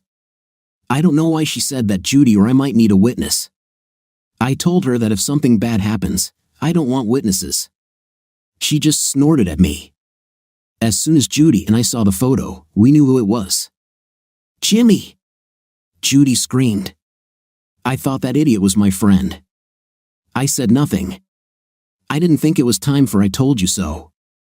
Peggy patted me on the shoulder for not saying it. She saw that I wanted to say this. I stopped the car. Peggy, when I get out, you take the wheel. Don't run over him, just try to intercept him while I catch up with him, I said, opening the door and running. I looked back and saw that Peggy was in full swing. She rushed past me at about 60 miles per hour. That's when I noticed Judy wasn't in the car. She ran up to me with a baseball bat in her hand. Jimmy didn't hear us until Peggy drove past him and turned the wheel. He just stared at Peggy. At that moment, Judy hit him on the head with the bat. He fell like a rag doll.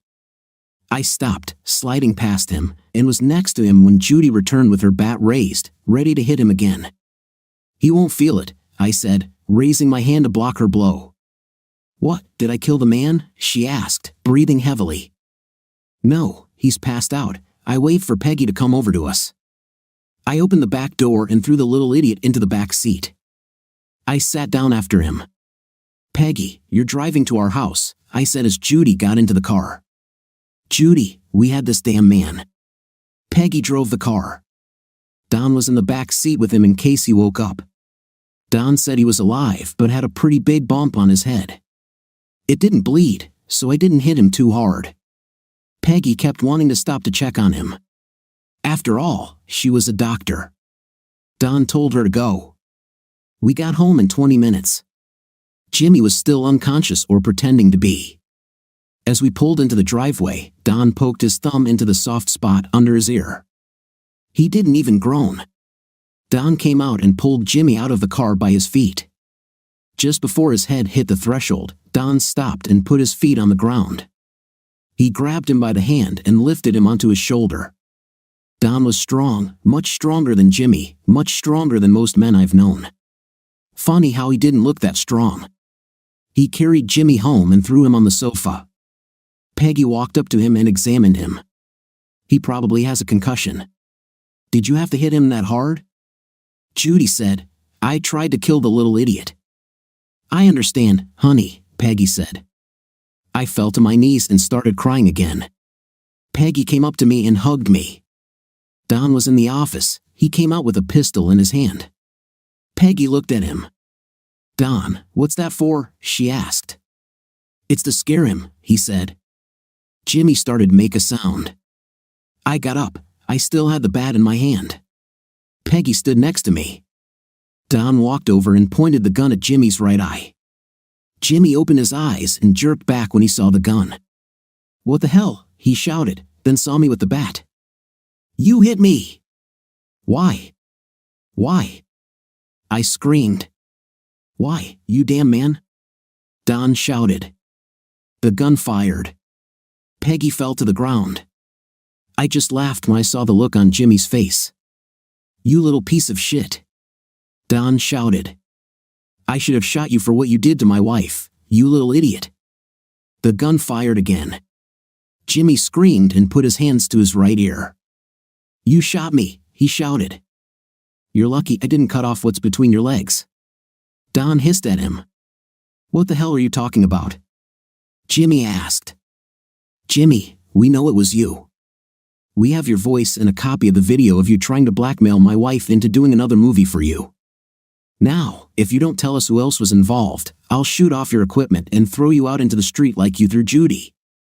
Got it? Don fired the gun again, and Jimmy suffered another cut on his right ear. He screamed in pain. Okay, I'll tell you everything, he shouted. Don took a step back. Jimmy jumped up from the couch and ran to the front door. I hit him right on the back, and Peggy tripped him. He fell face down. Don was there, grabbing him by the neck. He picked him up and threw him back on the couch. Well, Don shouted.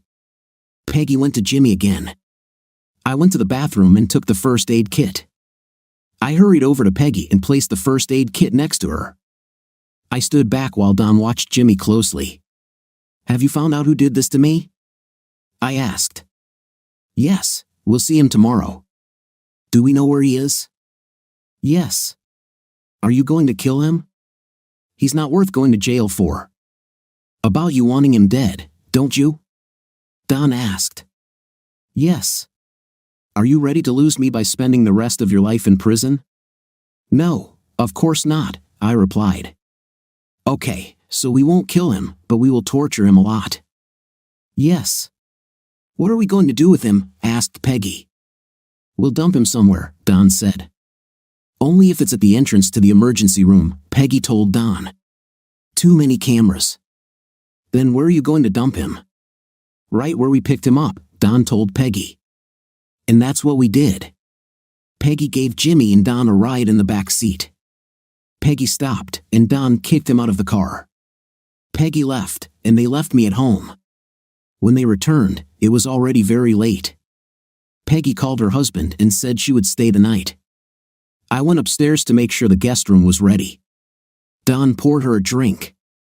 We then all sat around the kitchen table talking when I suddenly felt exhausted. I'm going to bed. Good night, honey. I love you, I said, kissing Don. Good night, Peggy. I hugged her and went to bed. Peggy sat with Don, talking about everything and nothing when I started yawning. Go to bed, he told me. Okay, show me where I'll sleep, I said. Just get into bed with Judy. I'll stay awake just in case, he told me. Okay, good night. I hugged him and kissed him. I went upstairs and found the master bedroom at the top of the stairs. Judy lay without anything, not quite under the covers. I walked to the edge of the bed, looking at her as I undressed. She was a beautiful woman. When I climbed into bed, she stirred a little and mumbled, I love you. I smiled. I knew she meant Don. Then she turned to me and pressed herself against me. I smiled, letting her do it, then kissed her cheek and laid my head on the pillow next to hers. I love you too, Peggy, she whispered, kissing my cheek. I was surprised. Good night, darling, I told her and kissed her on the lips. She kissed back. We lay there for a long time, kissing. Judy then turned over to her side of the bed and fell asleep.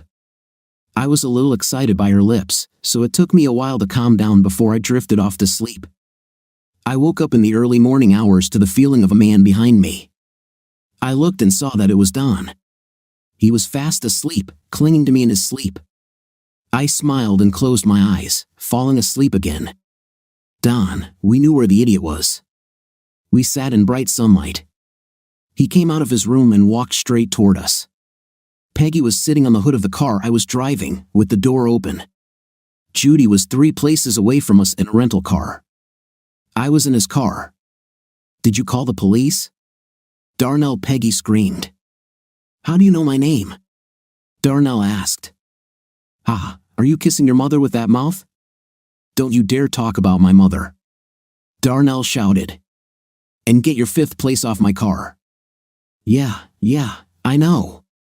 You're so predictable, Peggy said. Darnell approached the driver's door.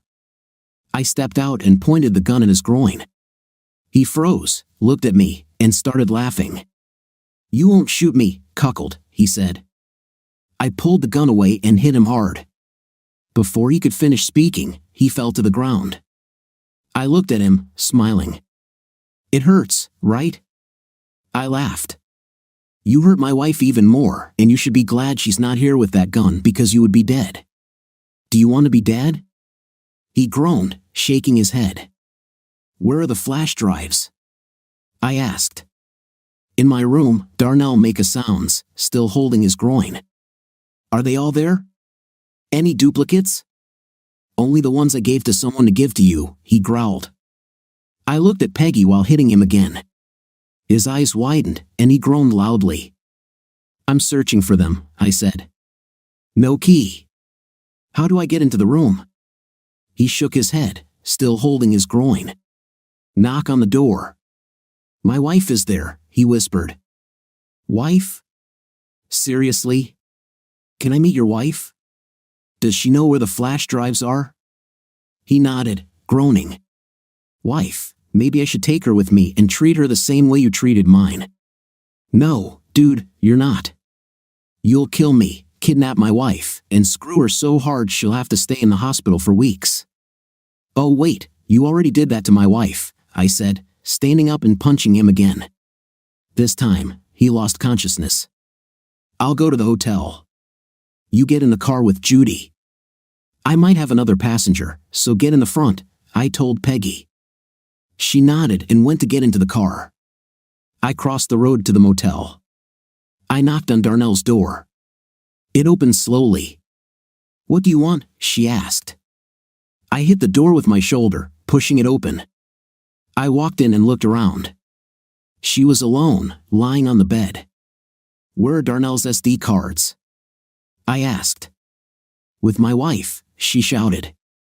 In the top drawer, in a small white box, she said. I told that animal he would pay for what he did. Do you want to come with us? Get away from him? Hell yes, but I have a son with him. He's at school now. I can't leave forever, but for a few hours, of course I can. He won't hurt you if you come back, I said. You better not dare. The number is in my name. I'll kick his fifth place out of here. Okay, let's go, I told her. On the way to the car, she said her name was Helen. I looked at her and shook my head. She laughed when she saw Darnell lying on the ground. He's not dead, is he? She asked. No, but he won't be able to have any more children. Fine. She followed me to the car. When she saw the other two women, she stopped. What's happening? She asked. Nothing. They helped me with Jimmy and then with Darnell. What did you do to Jimmy? He will never be able to walk without a limp for the rest of his life, I told her. Good. Sit down, I said. She climbed into the back seat, and I followed her. Let's go. Judy, this is Helen. Helen, my wife Judy. Peggy, this is Helen. Peggy, our friend. Nice to meet you, Helen said, sounding like a question. Peggy, why are you driving? I asked. So Judy doesn't run over that idiot when she drives out, Peggy said, steering the car straight at Darnell. At the last moment, she swerved, and he rolled.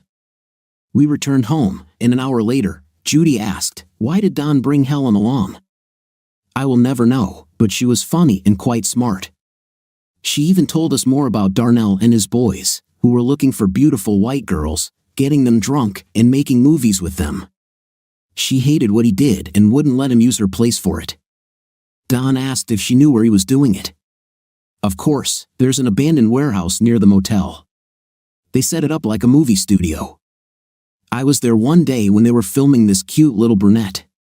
They did things to her that no woman should have to endure. I went outside and threw up, then I went home. Why didn't you do something to stop what they were doing? I asked angrily. It didn't concern me, Helen replied. It was about me, I growled. Helen simply shrugged. What are you going to do to me? She asked. How about we do to you what they did to me?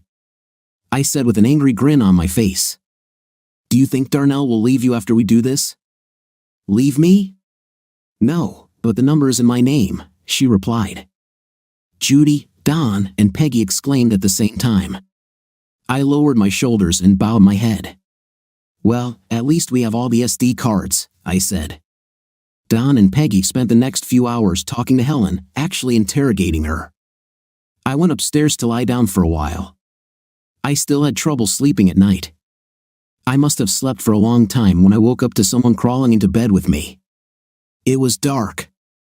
It's me, honey, Don said, moving closer to me.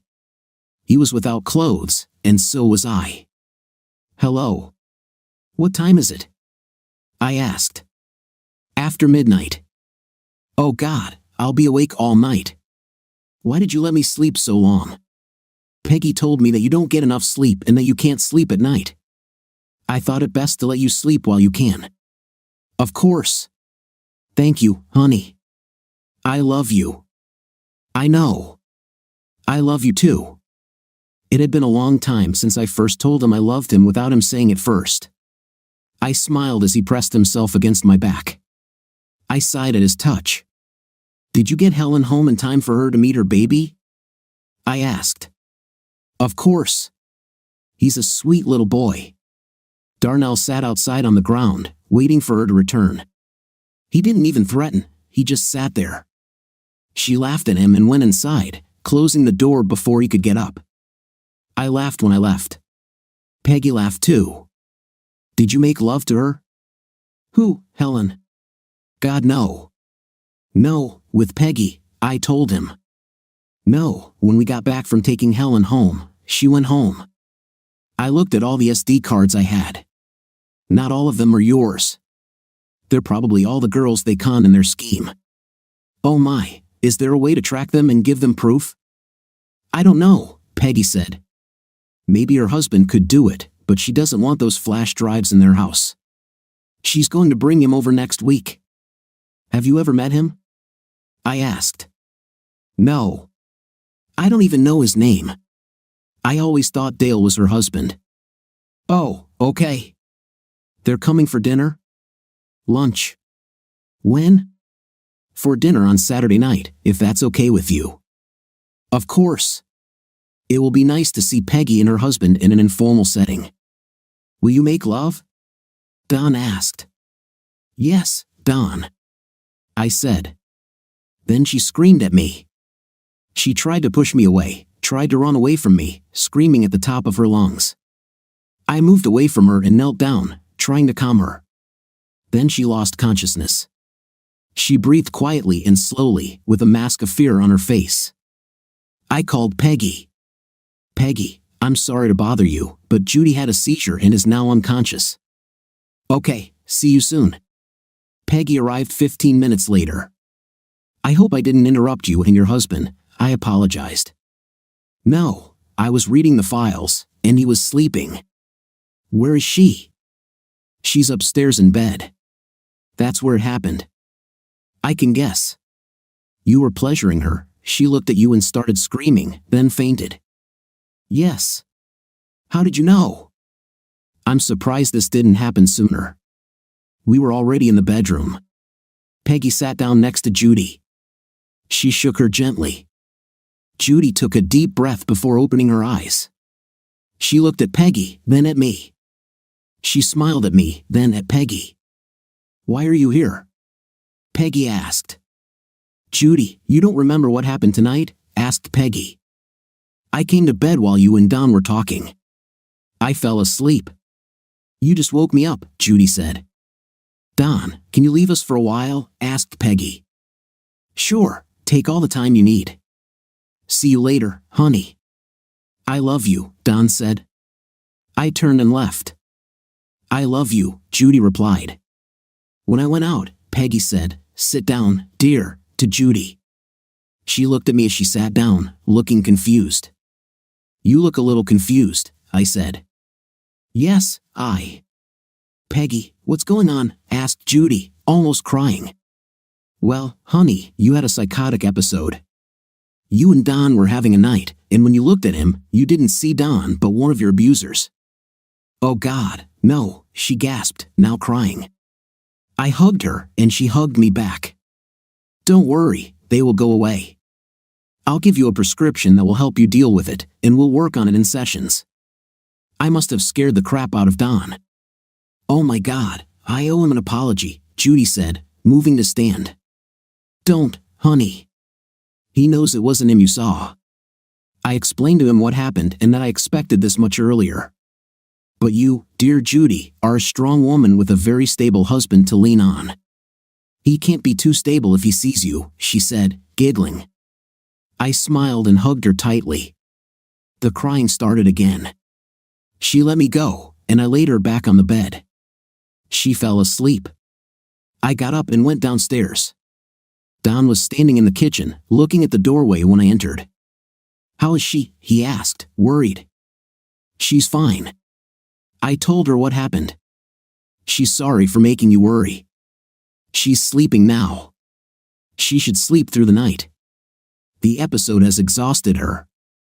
Will she be okay? He asked. I took the prescription pad out of my jacket pocket, sat down, and wrote her a prescription for a mild antipsychotic. Get this from the pharmacy and have her take 1 tablet with breakfast every morning. This should stop the hallucinations and, therefore, the psychotic episodes. Do I need to pick this up now? Don asked. No, tomorrow will be enough. I still want to see her every Monday. Okay, I see. Thank you very much, Peggy. I owe you one. You owe a debt I may soon collect. Now kiss me so I can go home, I told him. He leaned over and kissed me deeply. I felt his passion and gratitude. I was so happy for him and Judy. I love them both. I pulled away before I forgot what I was doing. See you on Monday, I told him. He nodded as I headed towards the door. I stopped in front of the door, turned, and looked at him. God, how I love him. I smiled, opened the door, and walked out, closing it behind me. Don and Peggy left. If she had stayed just a minute longer, I would have given her what she wanted, but I had a sick wife upstairs. She was raving about what happened to her. I was really worried about her. What other effects could those mans have on her? What other hallucinations will she experience? I should have shot those idiots. I locked the house, turned off all the lights, and went upstairs. I undressed and climbed into bed. Judy was sleeping on my side of the bed, so I climbed onto her side. I moved until I found myself hugging her. I kissed her on the cheek. Peggy went home, she asked. Yes. How do you feel? Fine, a bit tired. You should have made love to her. What? I said. Well, you should have slept with her. I know she wants you again. I know she said she shouldn't, but she will. You have my permission to sleep with her whenever you want. I love you so much, and I want you to be happy. Oh my God, I love you. I really, really love you. Yes, how strong. I would die for you, she told me. No, never die for me. Never. Live for me. Live for yourself. If I die, I want you to live. I'm so sad right now, Judy said, sobbing. Sorry. I'd die for you. I would kill for you. Would you do this for me? I asked. Yes, I have several names, she said, giggling. Let's sleep. And thanks to Peggy. Please, if you give me permission to have an intim with her husband, maybe we can have some fun this weekend, she said with complete seriousness. I thought about what she had just asked. I lay there hugging her, and what she asked didn't bother me, not in the slightest. The thought of her doing this in secret bothered me. Okay, I said. Okay, what? She asked, confused. Okay, you can sleep with Peggy's husband if you want. Won't it bother you? No, I'm even more surprised that it won't bother me. Seriously, she asked. Seriously. I think about you with someone else, as we talked about, and it doesn't bother me. I think about you with someone else without telling me, and my blood starts to boil. Yes, it's the same for me. I looked at her. I could only see the sparkle in her eyes. They were wide open in surprise. Mine probably were too. I moved closer to her, my lips pressed against hers. She answered me with a tender kiss. I felt my heart fill with love and passion. God, I love you so much, I told her. I love you too. My heart would be empty without you. Please stay with me. Hold me tight as we fall asleep. I'll stay, I said, hugging her tighter.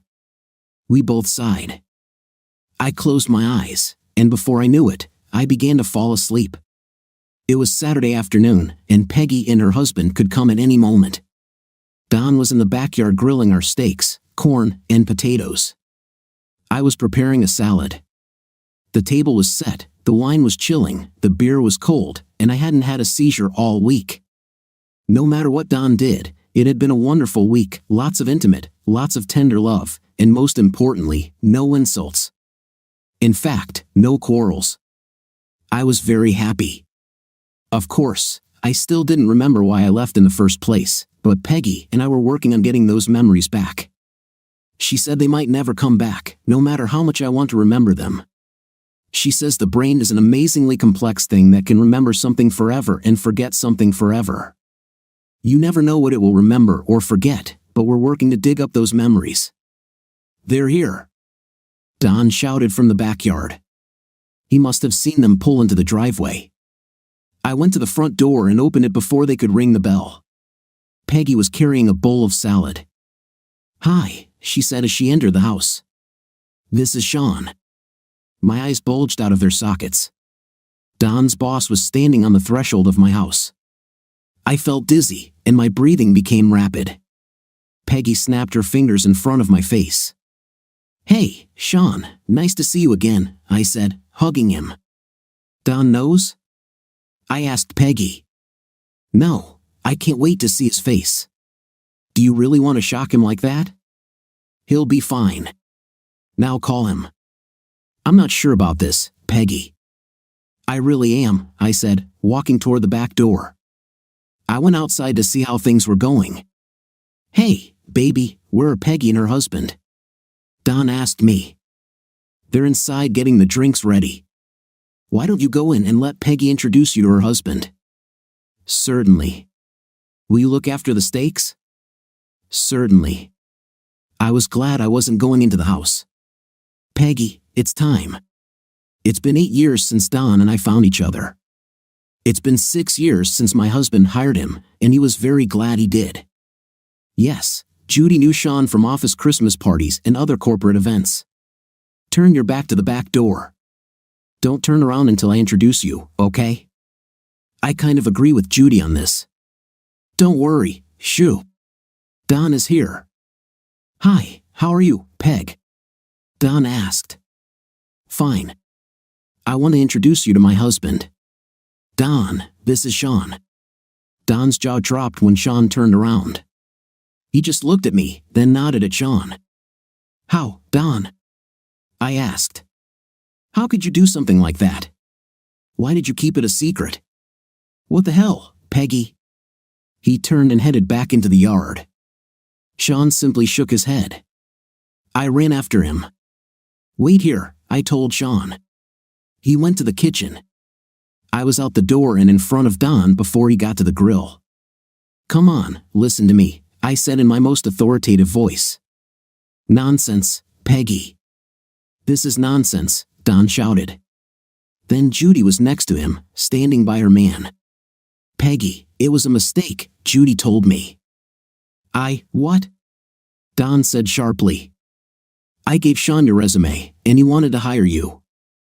I didn't want him to interfere with your therapy.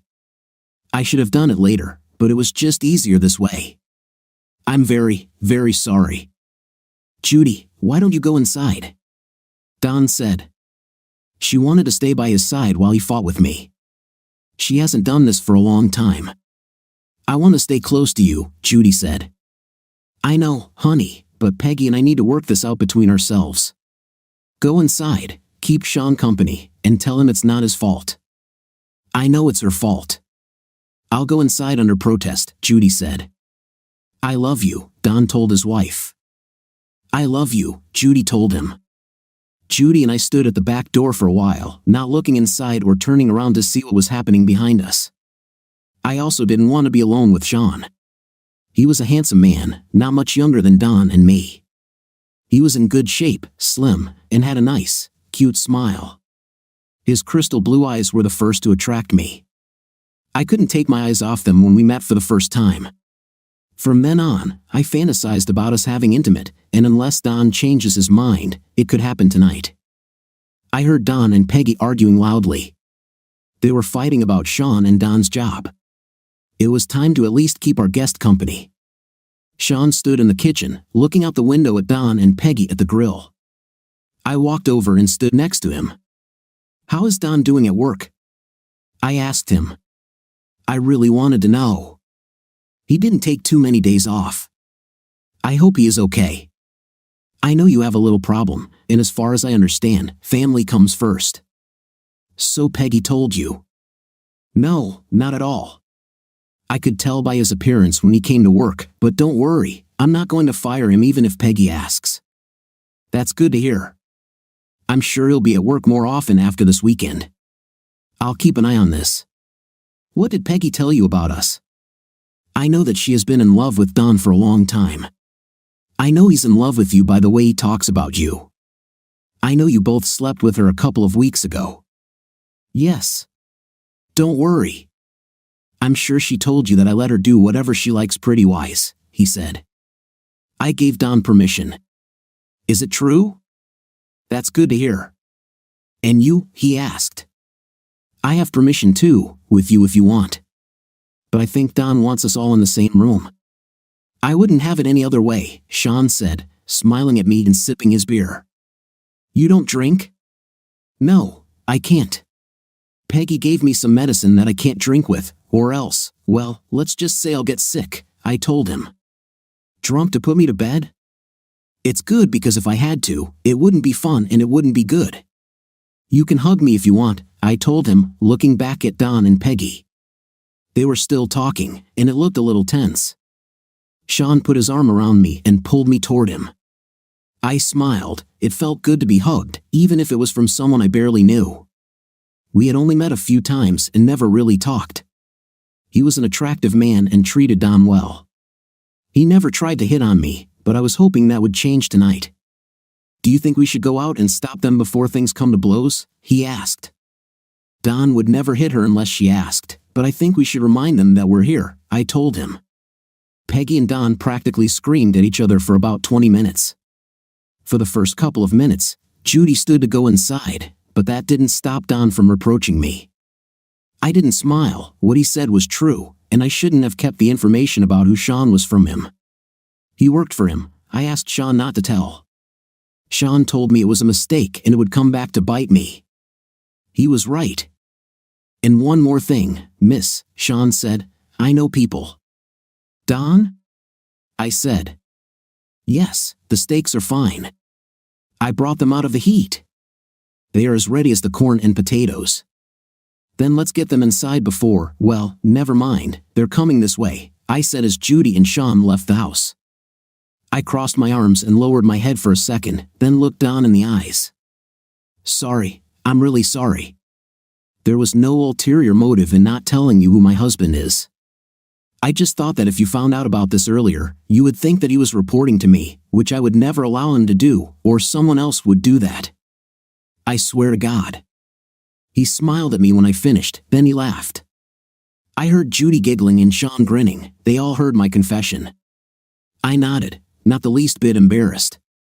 Time to eat, Don said, taking the steaks, potatoes, and corn from the grill and placing them on a huge tray. Sean came up to me and hugged me, holding me close. Judy and Don carried the food inside while my husband kissed my neck. I love you, he whispered. I love you too, I replied, sighing as his lips touched the skin of my neck again. Let's go eat, come on, I said, taking his arm as we headed for the back door. Dinner was amazing. While we ate, the conversation was light and interesting, with no mention of intimate or why I was mad at Peggy. I was very angry with her for not telling me that he was my boss and friend at work. Now I didn't know who he was here. Perhaps he will soon become my wife's lover, and I will become his wife's lover. I knew Judy wanted us all to be in the same room, if not the same bed, during night. I could close my eyes and see her next to me, having the time of her life while I was having an intim with Peggy. But not now. Judy went to the refrigerator. Dessert, anyone? She asked. No, not for me, honey, said Peggy. Me too, Sean said. Okay, maybe later, I said. Yes, maybe later, Judy said, closing the refrigerator door. Well, what should we do now? Asked Peggy. I laughed. Everyone was looking at me. I shook my head. I had just thought of a game. Truth or Dare came to mind. I said, hey, I remember playing this in college. It looks like a good game. What do we need to do? Someone starts and asks truth or dare. You choose one. If it's truth, you're being asked a question that you must answer truthfully, no matter what it is. If you choose dare, they give you a task that you must complete, no matter what it is, I explained. Judy was thoughtful, and it was clear she was considering it. Okay, I'm in, Judy said. Me too, Peggy screamed. Okay, me too, Sean said, although he didn't look like he wanted to play. Okay, I'm in, I said. Who will start? Judy, Peggy said. Fine, truth or dare? She asked Sean. Oh, really? Crap. Okay, do you like Intim? Wow, that's really pathetic, Peggy said. But I don't know her. Sean defended himself. Yes, of course I like Intimate, he said. Now Don, truth or dare? Judy asked. I wondered what question she would ask me. Are you still in love with Peggy? I almost choked on my beer. What? You heard me, she said. I can't answer that. Of course you can. What happens if he doesn't answer? She asked. He has to take off an article of clothing, Sean said. I'd really like to hear your answer. Okay, this is how it will be. I hope you both will be happy with my answer. Yes, I love Peggy. How? I still love Don and Katie and Joan and Joyce and Jane and all the girls I fell in love with before I met you. Are you satisfied? Yes, very, she smiled when I listed all the girls I had dated before her. Fine, Sean. Truth or dare? I asked. True, he said. Do you like watching Peggy have a night with other men? No outrage from anyone? Yes, I think it's the most erotic thing I've ever experienced, Sean said. Sean, Judy said. Don, truth or dare? Oh my God, I said. I wasn't ready for action yet. Do you like watching Judy have an intimate with other men? Peggy sucked in a breath, and Judy winced. I just looked at Sean with a neutral gaze because he didn't know much about what had happened with Judy, except that he had gotten us a video of Jimmy. I've been thinking about this question a lot lately, Sean said. I've come to the conclusion that I would enjoy seeing her with another man or men, as long as she discusses it with me in advance and I can watch. No sneaking behind my back, no leaving a girl's night out to go home with someone she met. If she finds a guy she wants to sleep with, she should call me, tell me about him, and then bring him to our house or meet me at the hotel. Wow, Peggy said. Judy sighed. I love you, she told me. I smiled at her. Damn, Sean said. Peggy, do you make them use a protection? It's not your turn to ask questions, dear. That's out of the game, Peggy replied. This concerns our health, of course, Peggy said. I force them to use a protection if I don't know they're healthy. Fine, Sean said. I love you. I love you too, honey, Peggy replied. Don, Sean said. Oh yes, who to choose? Okay, Judy, truth or dare? Action, she said, surprising me. But maybe it was time. Fine, kiss the man in the room who is not your husband. We all laughed at this. Judy stood up, walked over to Sean, sat on his lap, and kissed him on the lips. Peggy watched carefully. Stop! I shouted. After 2 minutes, they separated, and Judy returned to her seat. She fanned herself as she walked back. Peggy started laughing, and Judy began giggling. Now it's my turn, Judy said. Peggy, truth or dare? Action, Peggy said. Kiss the man in the room who is not your husband. We laughed again. Peggy looked at me, smiled, and walked over. She sat on my lap and pressed her lips to mine. I responded with the same passionate kiss. Stop, Sean shouted. Peggy slowly pulled away from my lips. Wow, she said, still sitting on my lap. I patted her on the buttocks, and she jumped up. No touching yet, she chided. Peggy sat up and looked at the three of us. Sean, truth or dare? Action, he said, smiling. Kiss your wife passionately, Peggy said, giggling. Sean laughed.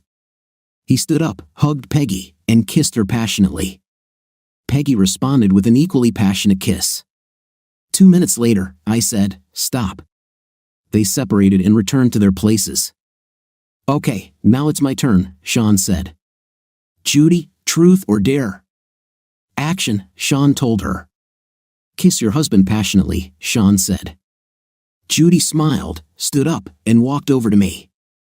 She sat on my lap, smiled, and pressed her lips to mine. I felt the warmth of her body as she kissed me. "Stop," Peggy said. Judy left my lips, stood up, and returned to her seat. "Now it's my turn," Judy said. "Peggy, truth or dare?" "Action," Peggy said. "Peggy, I got him really horny for you," Judy said, giggling. Sean's eyes widened slightly, and Peggy's did too. But she stood up and came over to me. "Do it," Sean said. "Stop!" Sean shouted. My turn. "Judy, truth or dare?" "I don't know what you're going to make me do," Judy said. "Okay, action," Judy said. "Judy, do the same for Sean." I nodded to her. She smiled, stood up, and walked over to Sean and did it. We continued to play like this until we were ready for night. "Let's go upstairs where we'll be more comfortable," I said quietly to Peggy. She nodded. I walked up to Sean and Judy. "We're going upstairs. Would you like to join?" I asked. Judy smiled, nodding. The rest of the night was incredibly passionate. Sean and I took turns having an intimate with the girls we had just met, making love one at a time. Right before we all fell asleep, Judy kissed me. "I love you so much," she whispered. "I love you too," I replied. We could hear a conversation between Peggy and Sean. It was almost the same as ours. This turned me and Judy on. A few minutes later, I was already asleep. Judy and Dawn were sleeping, and I needed sleep too, but I couldn't help but listen to the cute conversations between Peggy and her husband. "Do you two want to go to the guest room?" I asked quietly. "No, we'll sleep right here," Peggy said. "Sean, hug me and let's go to sleep." "The sun is already rising," Peggy said. "Of course, dear," Sean replied. They both fell silent. I closed my eyes, and the darkness of sleep slowly consumed me. And so it was that she left me, but now she has returned, and our love for each other has become stronger and a little different than before. Why she left is still a mystery that Peggy tries to solve every Monday. I still want to know, but I realize I may never know, and I'm okay with that now. I love her. I will always love her. Sean hired Judy. She was an excellent archivist and could replace the secretary when needed. It was fun working together. We drove to and from work together. Sometimes we went home, and sometimes we ended up at Peggy and Sean's, especially on weekends. I really enjoyed watching Judy and Sean. She enjoyed watching me and Peggy too. We had a lot of fun with Sean and Peggy. Maybe we'll move on to other couples someday, but I think we're pretty happy with just each other if we ever decide not to have intimate with Sean and Peggy anymore. What do you think of the final part of the story? In my opinion, the husband spent the whole story trying to figure out his feelings for his wife, but he couldn't understand what he was feeling. Write your impression in the comments. See you in the next video.